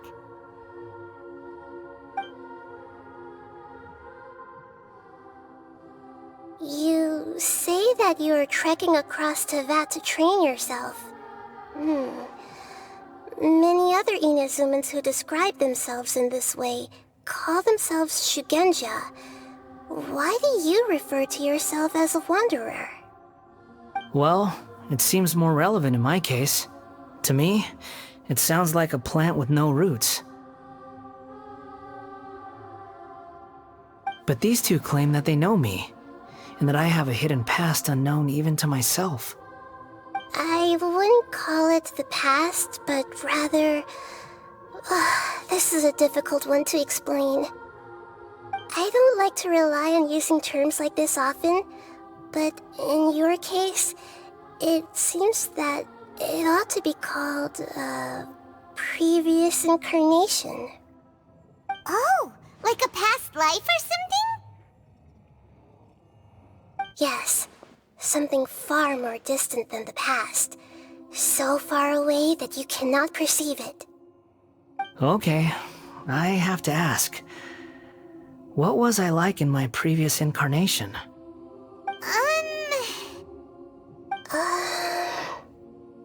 Oh, okay. I see. You want to tell me, but you can't bring yourselves to say it. Looks like I didn't have the most wonderful existence in my previous incarnation. If it's that difficult to talk about, I have no doubt it will be just as difficult to hear. But I'll be able to handle it. Please, tell me the truth. Is truth something you care a lot about? Yes. Then I'll be straight with you. In your previous incarnation, you did many things that would be considered evil.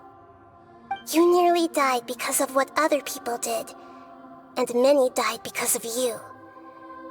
As a non-human being, you hated gods and humans alike. You drifted from place to place, never able to settle, even where you found status and identity. You adamantly believed that you were missing a heart.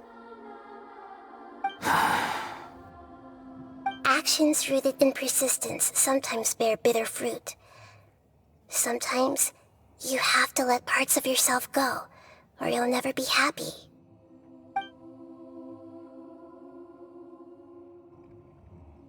I gave everything I had, but it barely changed history at all. In terms of the outcome alone, that's true. I don't think I can judge everything I've heard purely in terms of right and wrong. Each choice a person makes belongs to a specific place and time, a chain of cause and effect, a cycle of karma and consequence. That is the nature of truth. If one thing is right, its opposite must be wrong. And yet, dichotomies like this are not enough to explain the world in all of its complexity. It seems like my previous incarnation wasn't the most likable individual.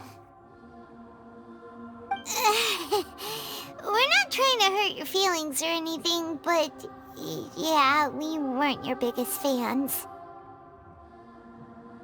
If we were enemies, why are you trying to help me find the truth?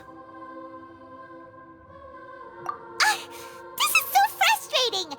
This guy's supposed to be our arch enemy, but now he's just some random stranger we met on the street!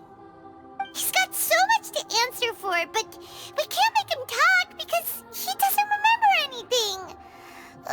What a weird situation. Lesser Lord Kusanali, as the God of Wisdom, I trust that everything you told me must be true. Yes, it's all true. I can even show you the memories themselves, if you're willing. Please, I want to see them for myself. I want to experience my own transgressions. Even though it will cause your present self great mental anguish? I'm just a puppet, with no heart and no name. There is nothing in this world for me to cling to fill the void within me. Except maybe these sins that can never be undone. Very well. As you wish. Wait, shouldn't we go with him? This one's kind of on us for bringing him here. Don't worry. Whatever danger I might face, it's my burden to bear. Traveler, could I ask you to supervise him on my behalf? Oh, good point. Given your, unique situation, we'd better keep an eye on you. Understood. Thank you. Now, prepare yourselves, everyone.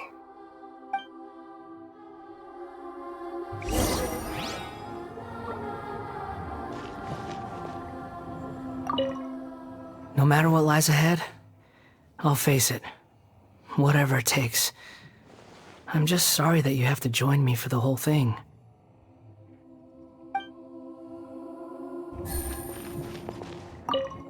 It's time to get ready.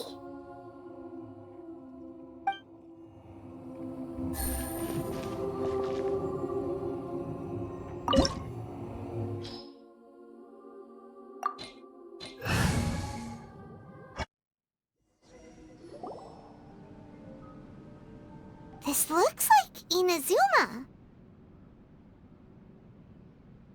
Right Right now, you're in a dream I created using information extracted from your memories. These memories will show you the raw truth, but be aware that enemies may react just like in the real world. Please be careful. Sounds like an immersive experience. It's a good thing we came along. You don't need to do this for me. I don't deserve your protection. We never give up halfway. Well, we had to once, but that was your doing. All right. Thanks. Wanderer, this is the Shake Pavilion. In your Balladeer incarnation, this is where the Electro Archon placed you after your creation. You had a great many memories here. Is that because this is kind of like his birthplace? You could say that, in a sense. You'll see why shortly. I hear footsteps. This place is huge. I can't believe the landslide didn't fill it in. I wonder who built it. The Crystal Marrow Miners? No, there's no way. Look at this exquisite construction work, and so well preserved, too. No mining crew would be capable of this. There's someone passed out on the ground. Who are you? You're awake. What happened? How'd you get stuck here? Are you injured? Not a scratch. And these fine clothes. Who are you? This man is Katsuragi, deputy to Torichio's adopted son, Mikoshi Nagamasa. He found the Balladeer in Shake Pavilion and took him back to Tatarasuna. And the rest is history. Well, it used to be. In the original version of events, Katsuragi was ultimately killed by Nagamasa. Let me get you out of here. Our people are nearby. Hang in there. During the Tatarasuna incident, Niwa was murdered by the doctor disguised as a mechanic. The Balladeer, then known as the Kabukimono, disappeared not long after. As the second in command at Tatarasuna, responsibility for what had happened fell to Mikoshi Nagamasa. But Katsuragi had sworn lifelong loyalty to Nagamasa after the latter had once saved his life. At Katsuragi's insistence, Nagamasa killed him to put an end to the Tatarasuna incident.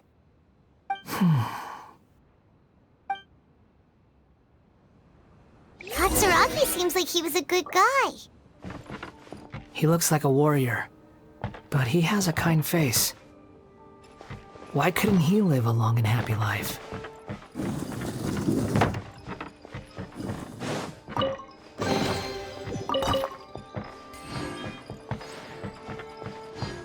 Nagamasa, I found this young guy in a cave sealed off by a landslide.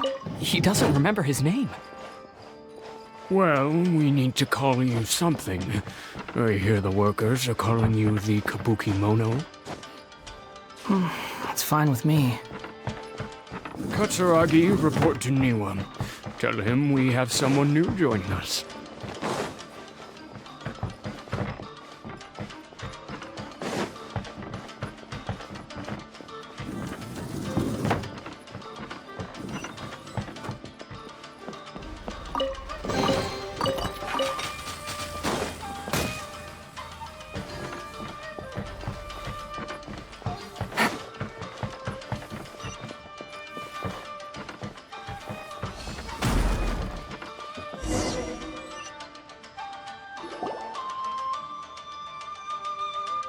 Huh? What are we doing back here? Whoa, this is where you were born?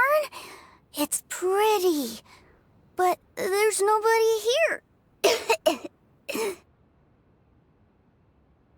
I was abandoned, like you. I lived here for a while at first, but there's nothing for us here. We can't stay. Okay. I heard my mom and dad used to make swords, but the factory manager died, and then my dad got sick.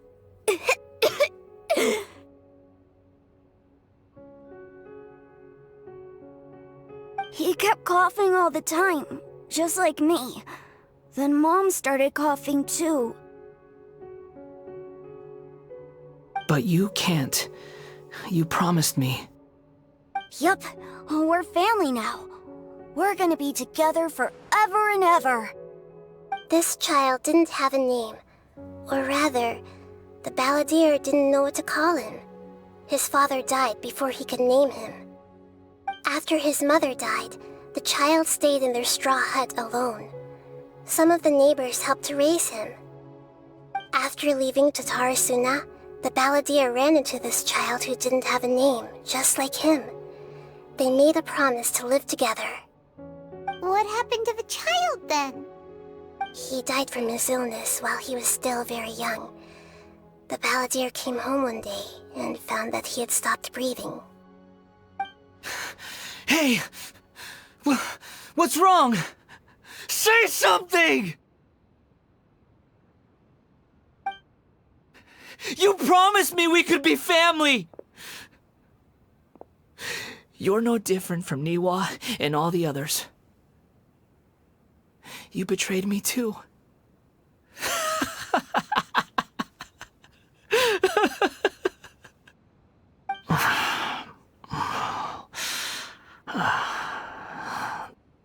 The voices have gone. It looks like the memory ends here. Let's keep going.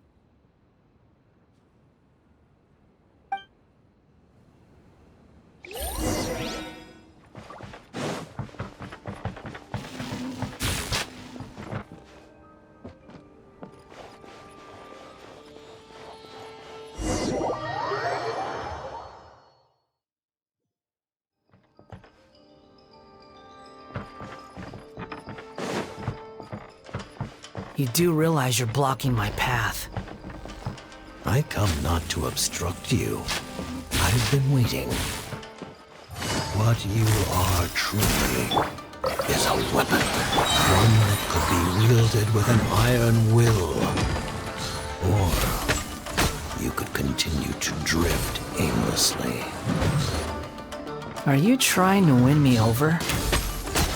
The long-fated rebellion has begun. Why not take your place at the banquet and join those who shall feast? My work finished.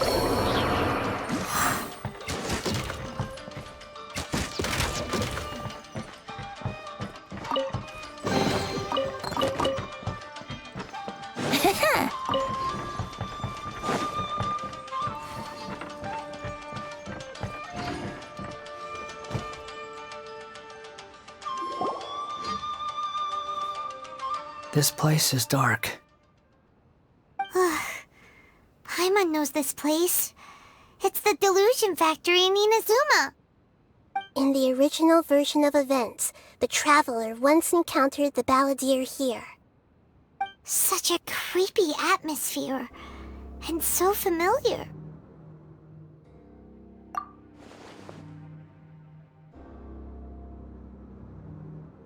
Hey, look over there! Well, well, my fair lady. Is this rundown factory and these incompetent fools all for me? Wow. You shouldn't have. Huh. What do you have to gain from belittling your subordinates? You might not want to admit it, but you are a part of this plan. Perhaps you find fighting in the Abyss to be a more meaningful use of your time? Oh, but of course, even this pales in comparison to being experimented on by the Doctor. What a sharp tongue you have. Funny how negotiating never seems to be your strong suit. For the task ahead, I suggest you keep your true feelings to yourself. Save your breath. I know what I have to do. I'm sure you think so, but I still think you need to hear it. Don't start thinking you're invincible, and don't let your emotions get in the way. Surely you're not worried about me. I just can't have you getting in my way. You and Child never fail to find ways to complicate things. I'm merely lighting a little fire in this chaotic nation. But you, being tossed out like trash, must make you want to destroy it completely. Do you remember the last time you were here? That was a lot of swordsmiths you killed. I'm sure the descendants of the Raiden Gokaden are still suffering the consequences now. Look at you. Oh, don't get so sentimental. Now, give that poor little tongue of yours a rest and stop pretending like you're above everyone else. Bye then. See you at the victory feast. Poor little tongue? She's playing with fire talking to me like that. Who does she think she is? Forget it. Someone might find me here any minute now. I should prepare to give them a warm welcome.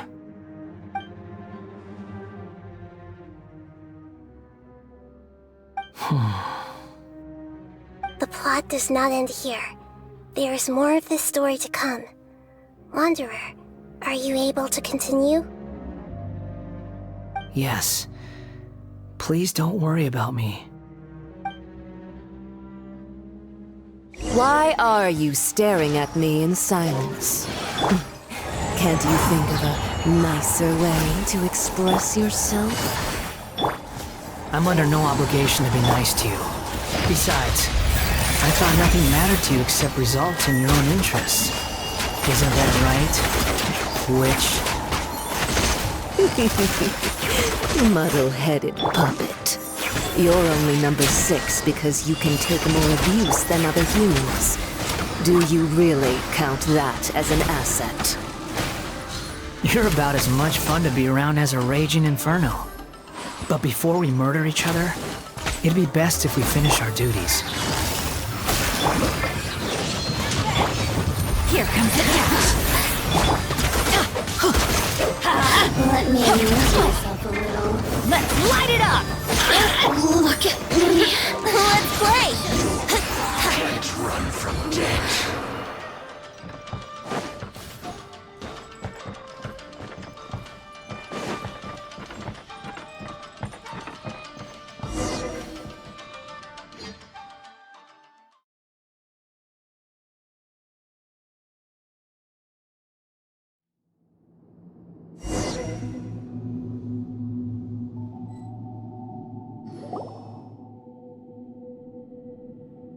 Looks like we've arrived in Sumeru. Is that? Considering that Amorta's sage, Nafis, refused to join this project, I'll take part in the experiment in his place. Welcome. I look forward to a fruitful collaboration. When do we start? You seem impatient. You should know that becoming a god is far from a trivial affair. The biological transformation is a lengthy process. As such, I too would recommend that we commence as soon as possible. In the event that a successful connection is established, his body will become permanently bound to the machine, and he will be unable to move independently of it. Nothing worse than what I've been through before then, Doctor. You were the most resilient test subject I ever came across. Thanks to you, I was able to garner a great deal of information. Alas, after that, you were under orders to remain in the Abyss.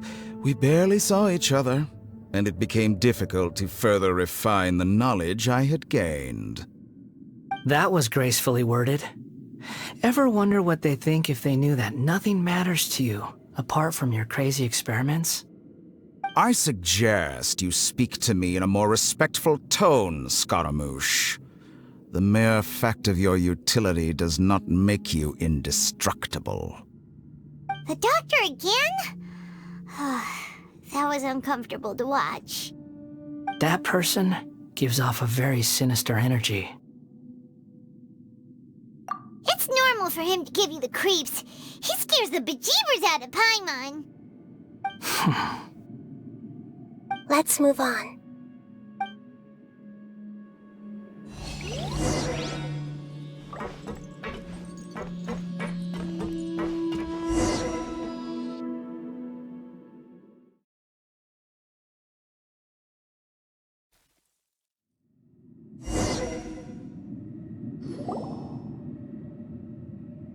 You're a god. Do you think I'm evil? If you accept that he is you, just as you are you, then yes, you are evil. In your eyes, are there any differences between humans and puppets? Do you think there are any differences between your present self and your previous and future incarnations? If not, then what are the differences between humans and puppets? Whoever has tasted the joys and sorrows of life in the human realm is human. Whoever has loved and lost, cried with grief, howled with rage at the tragedy of death that eclipses the miracle of life, they are human too. I've seen enough of my past. If possible, I'd like to reclaim the sins that are mine to bear.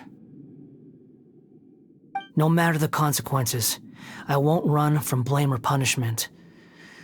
Whatever I am due, let it come to pass. Can you return my memories to me? Huh? But won't that mean you'll lose your current identity? I've always believed that human lives follow a set of rules, with each person being a collection of past experiences. As a puppet living in a human world, my life is subject to the same rules. Regaining your memories means reverting completely to your previous incarnation. All the emotions that you discarded will return to you. Are you sure you want to do this? I've lived with the void in my chest my whole life. My creator didn't need me. And ever since I awoke, I've just drifted from one place to the next. But then I met you. And I finally realized that reclaiming my missing sins might be my one opportunity to become my true self.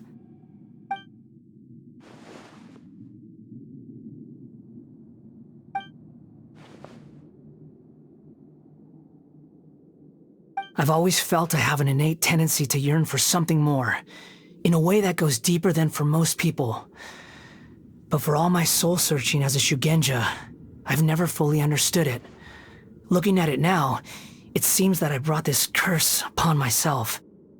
So I beg you, grant me this opportunity to gain a purpose, to change my destiny, and end my wandering. Very well. Since your mind is made up, I will return to you that which is yours.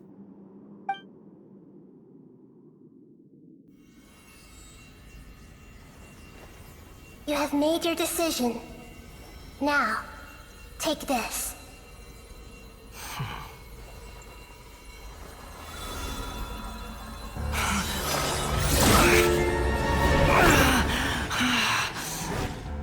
Set him free.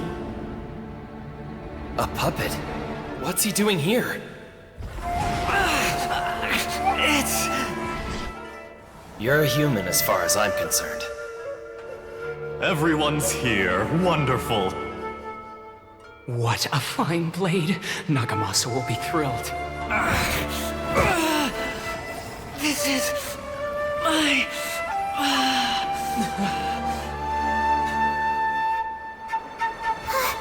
Is he alright? No way!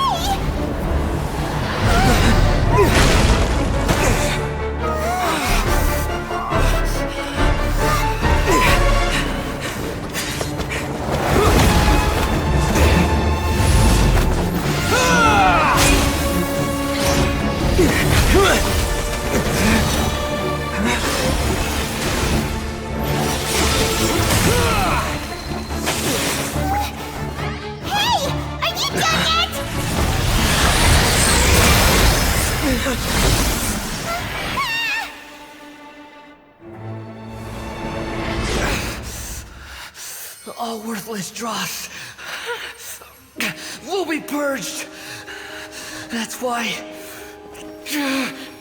this won't be the end.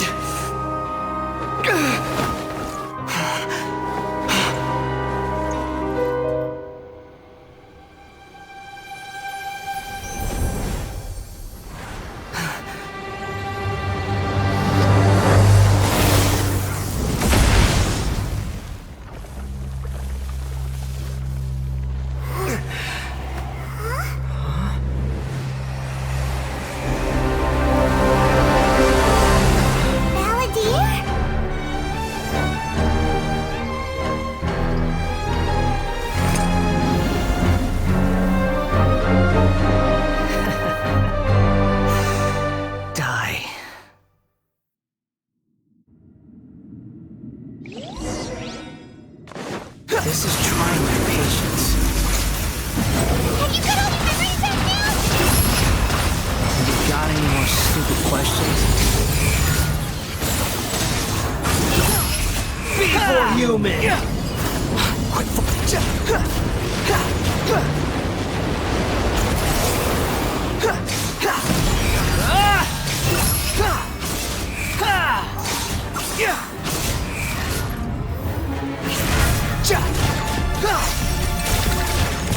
At my command, behold, you shall fall!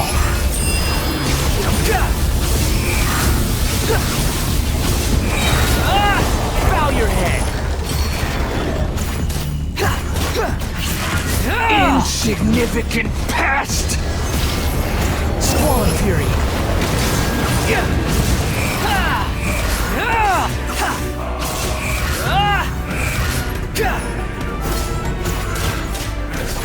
Feeble human!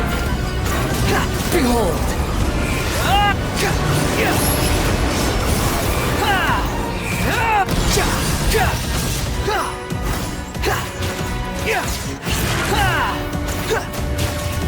My endless cycle begins!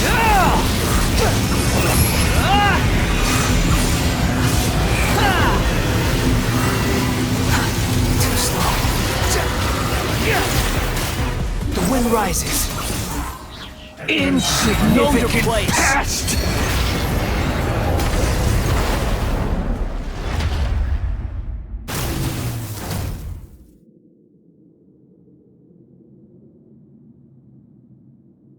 Imbecile! Get out of my sight. It disappeared. Did we win? What did you expect? I'd never lose to that. There's the tone of voice again. You're definitely back to your old self. Wait, but it was you inside that thing too! What have you got to be smug about? Sorry. I'm harsh on myself and everyone else. Just the way I am. You sound like you're concerned about me.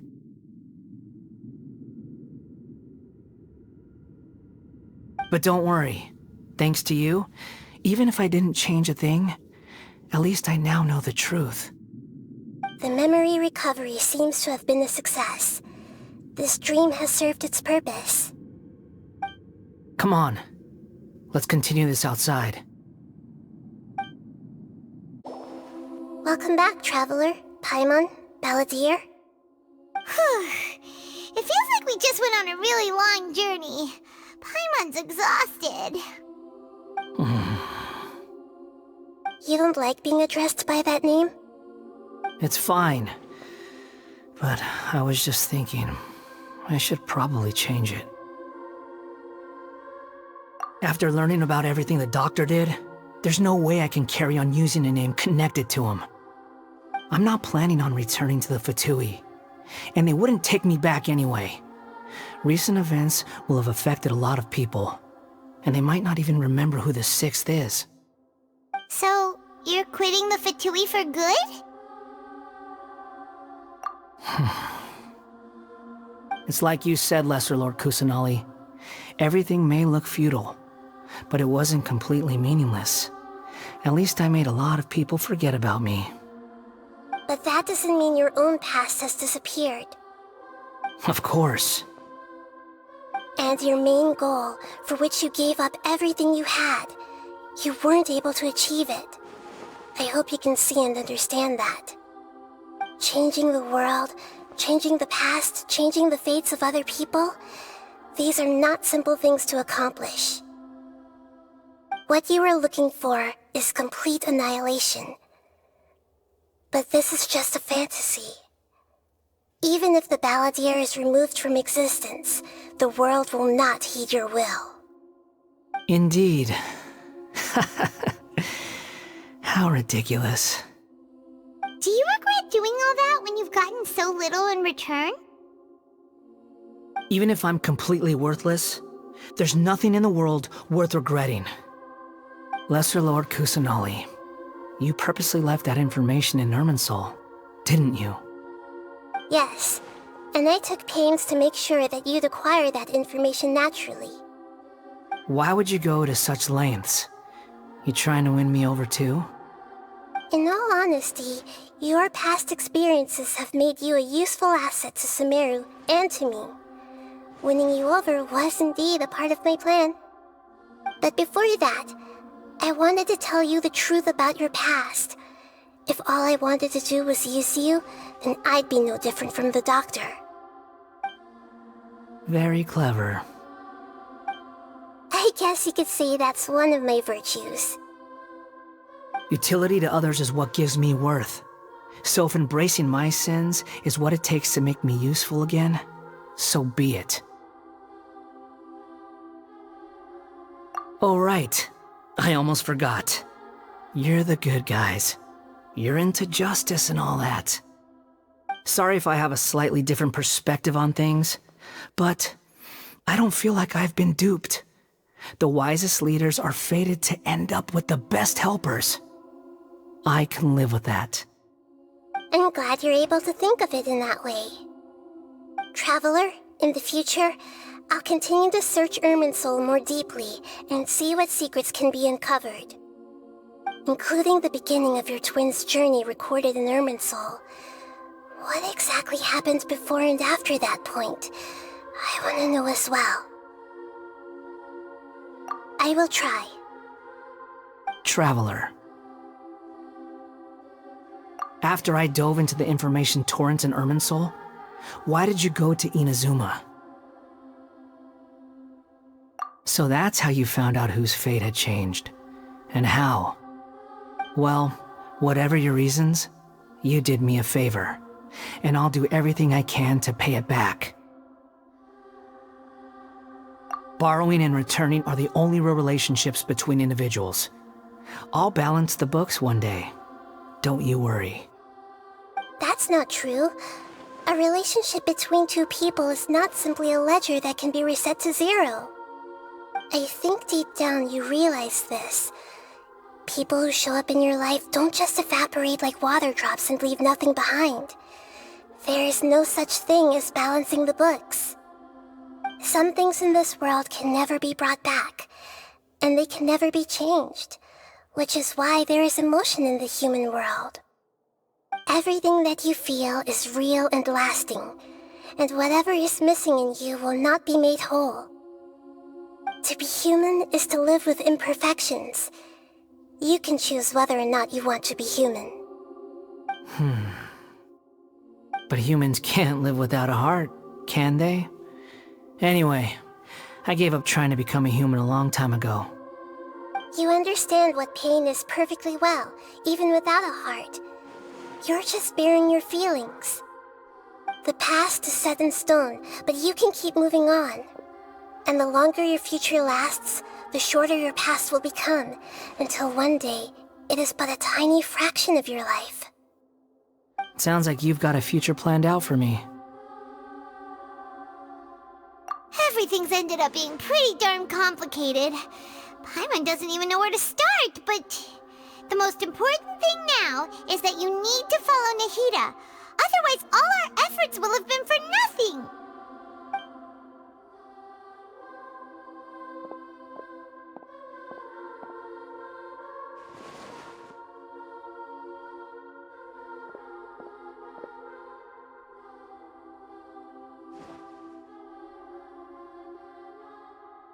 Then I guess I'll be helping you from behind the scenes from now on. I'm glad that you've accepted our proposal. Why don't you choose a new name to celebrate? Ooh! Paimon wants to pick an ugly nickname for you, too! Why? Because Paimon still doesn't like you that much. Then I hope we don't see much of each other in the future. A name is life's first gift. You didn't say it out loud, but I know that's what you're thinking. The Traveler and Paimon have helped you a lot. If you can't decide on a new name, maybe you can ask them for ideas.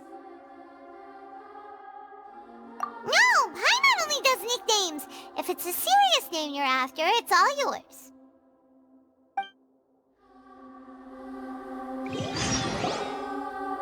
Have you got anything?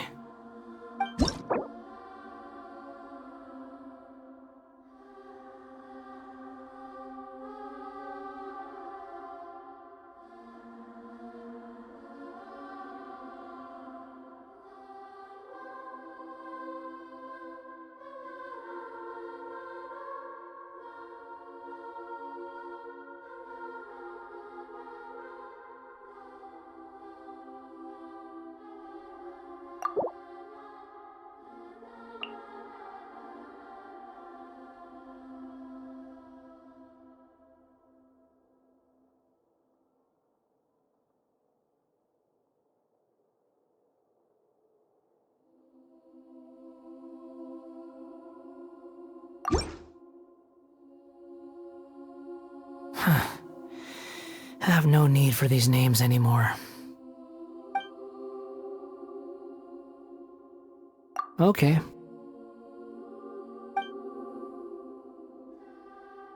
Have you got anything?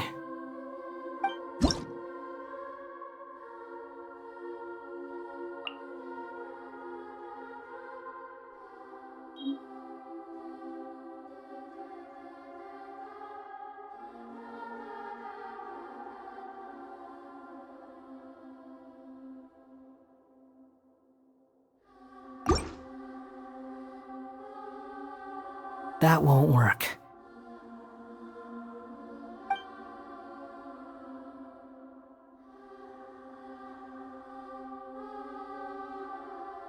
Okay. Have you got anything?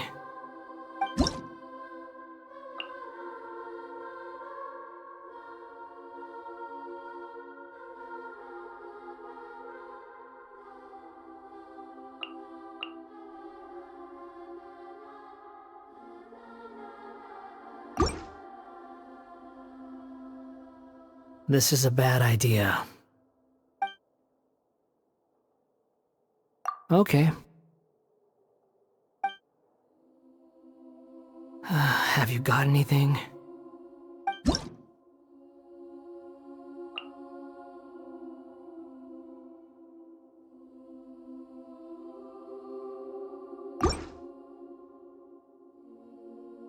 Is this supposed to be your attempt at a joke?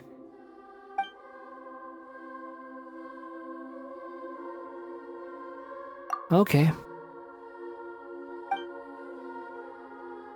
Have you got anything?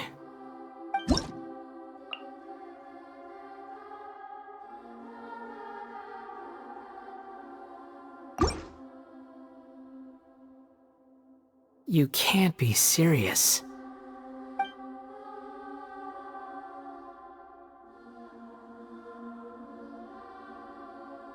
Okay.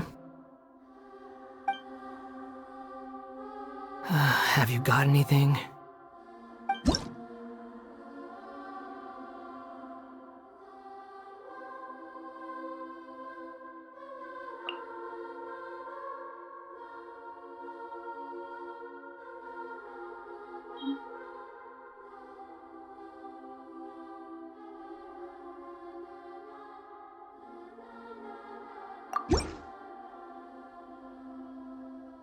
Are you sure?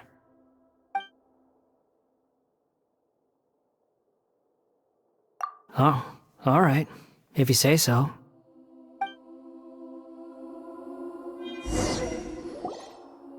There. Now you have a name of your own. What about a nickname? Are you done yet? Still thinking. Stop rushing me! Take your time. I don't need to see you again until you've thought of one.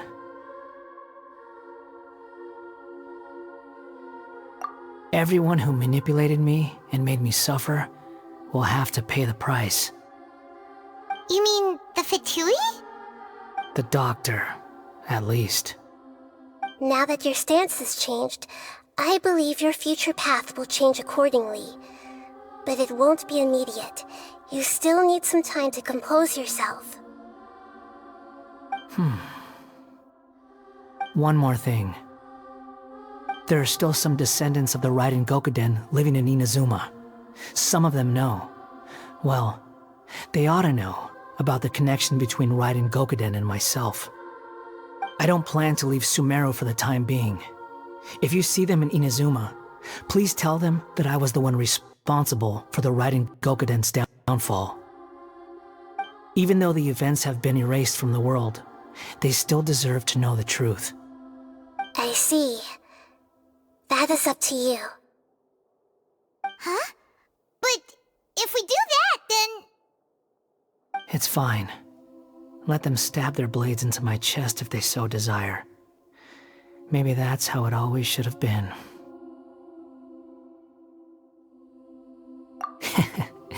No nonsense. I like it. All right, let's call it a day. Goodbye, wise deity. And you too. He's gone. What he went through today would have been like living an entire lifetime in an instant. He'll need some time to calm down. Yeah, true. But even so, after everything that's happened, he doesn't seem quite as fierce anymore. So we can finally go eat? Paimon is starving. Thank you both. I hope you will find somewhere nice to go and relax for a while. I've got it! I can end my novel with some words from Mikoshi Nagamasa. You mean because everyone else in the story is dead?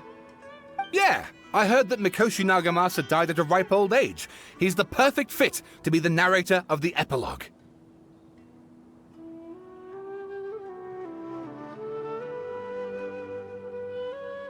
The dark clouds had dissipated, but they continued to cast their shadow in Mikoshi Nagamasa's mind for decades to come. Then, one night, as an old man, he had a dream. On the night when that prized blade, the Daitatara Nagamasa, was forged, the people rejoiced, and there was painting, dancing, and drinking. All these expressions of joy melted down in the furnace fire and turned into red clouds that rallied around the final sunrise that Mikoshi Nagamasa saw in his lifetime. Life is a story too long to be told, a journey that you must walk to behold.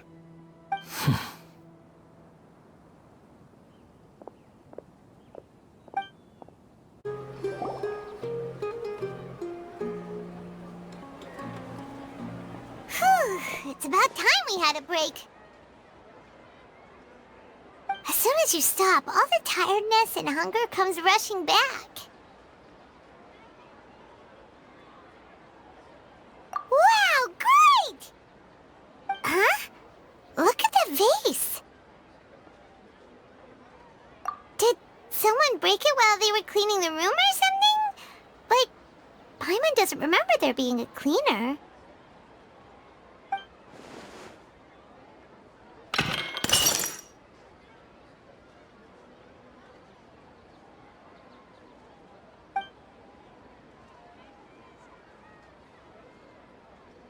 You sound lost and confused. I know why you are troubled. Any who knew of this would find their mind overwhelmed. Huh? Is there someone here talking to us? Unfortunately, the fate of Tevat cannot easily be changed. Perhaps a god may have a slim chance, but for anyone else, who can say? When a small animal runs into a tree trunk, though the tree may sway, it is not displaced. The same is true of fate. Like a vase that falls to the ground, whether it is broken by a cat or by a bird, the result is still a broken vase, is it not? Who are you? How do you know about all this? History does not change easily, but human hearts can. Believe your own eyes. Only that which you see is true. What is unseen is but an illusion.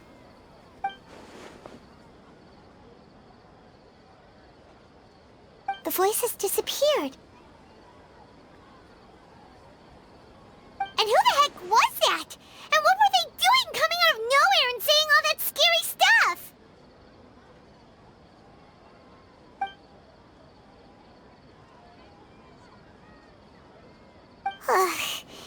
Anyway, that face is still lying there broken on the ground. Should Paimon go get someone to clean it up? It feels wrong just leaving it there. Just a moment. Paimon will be right back.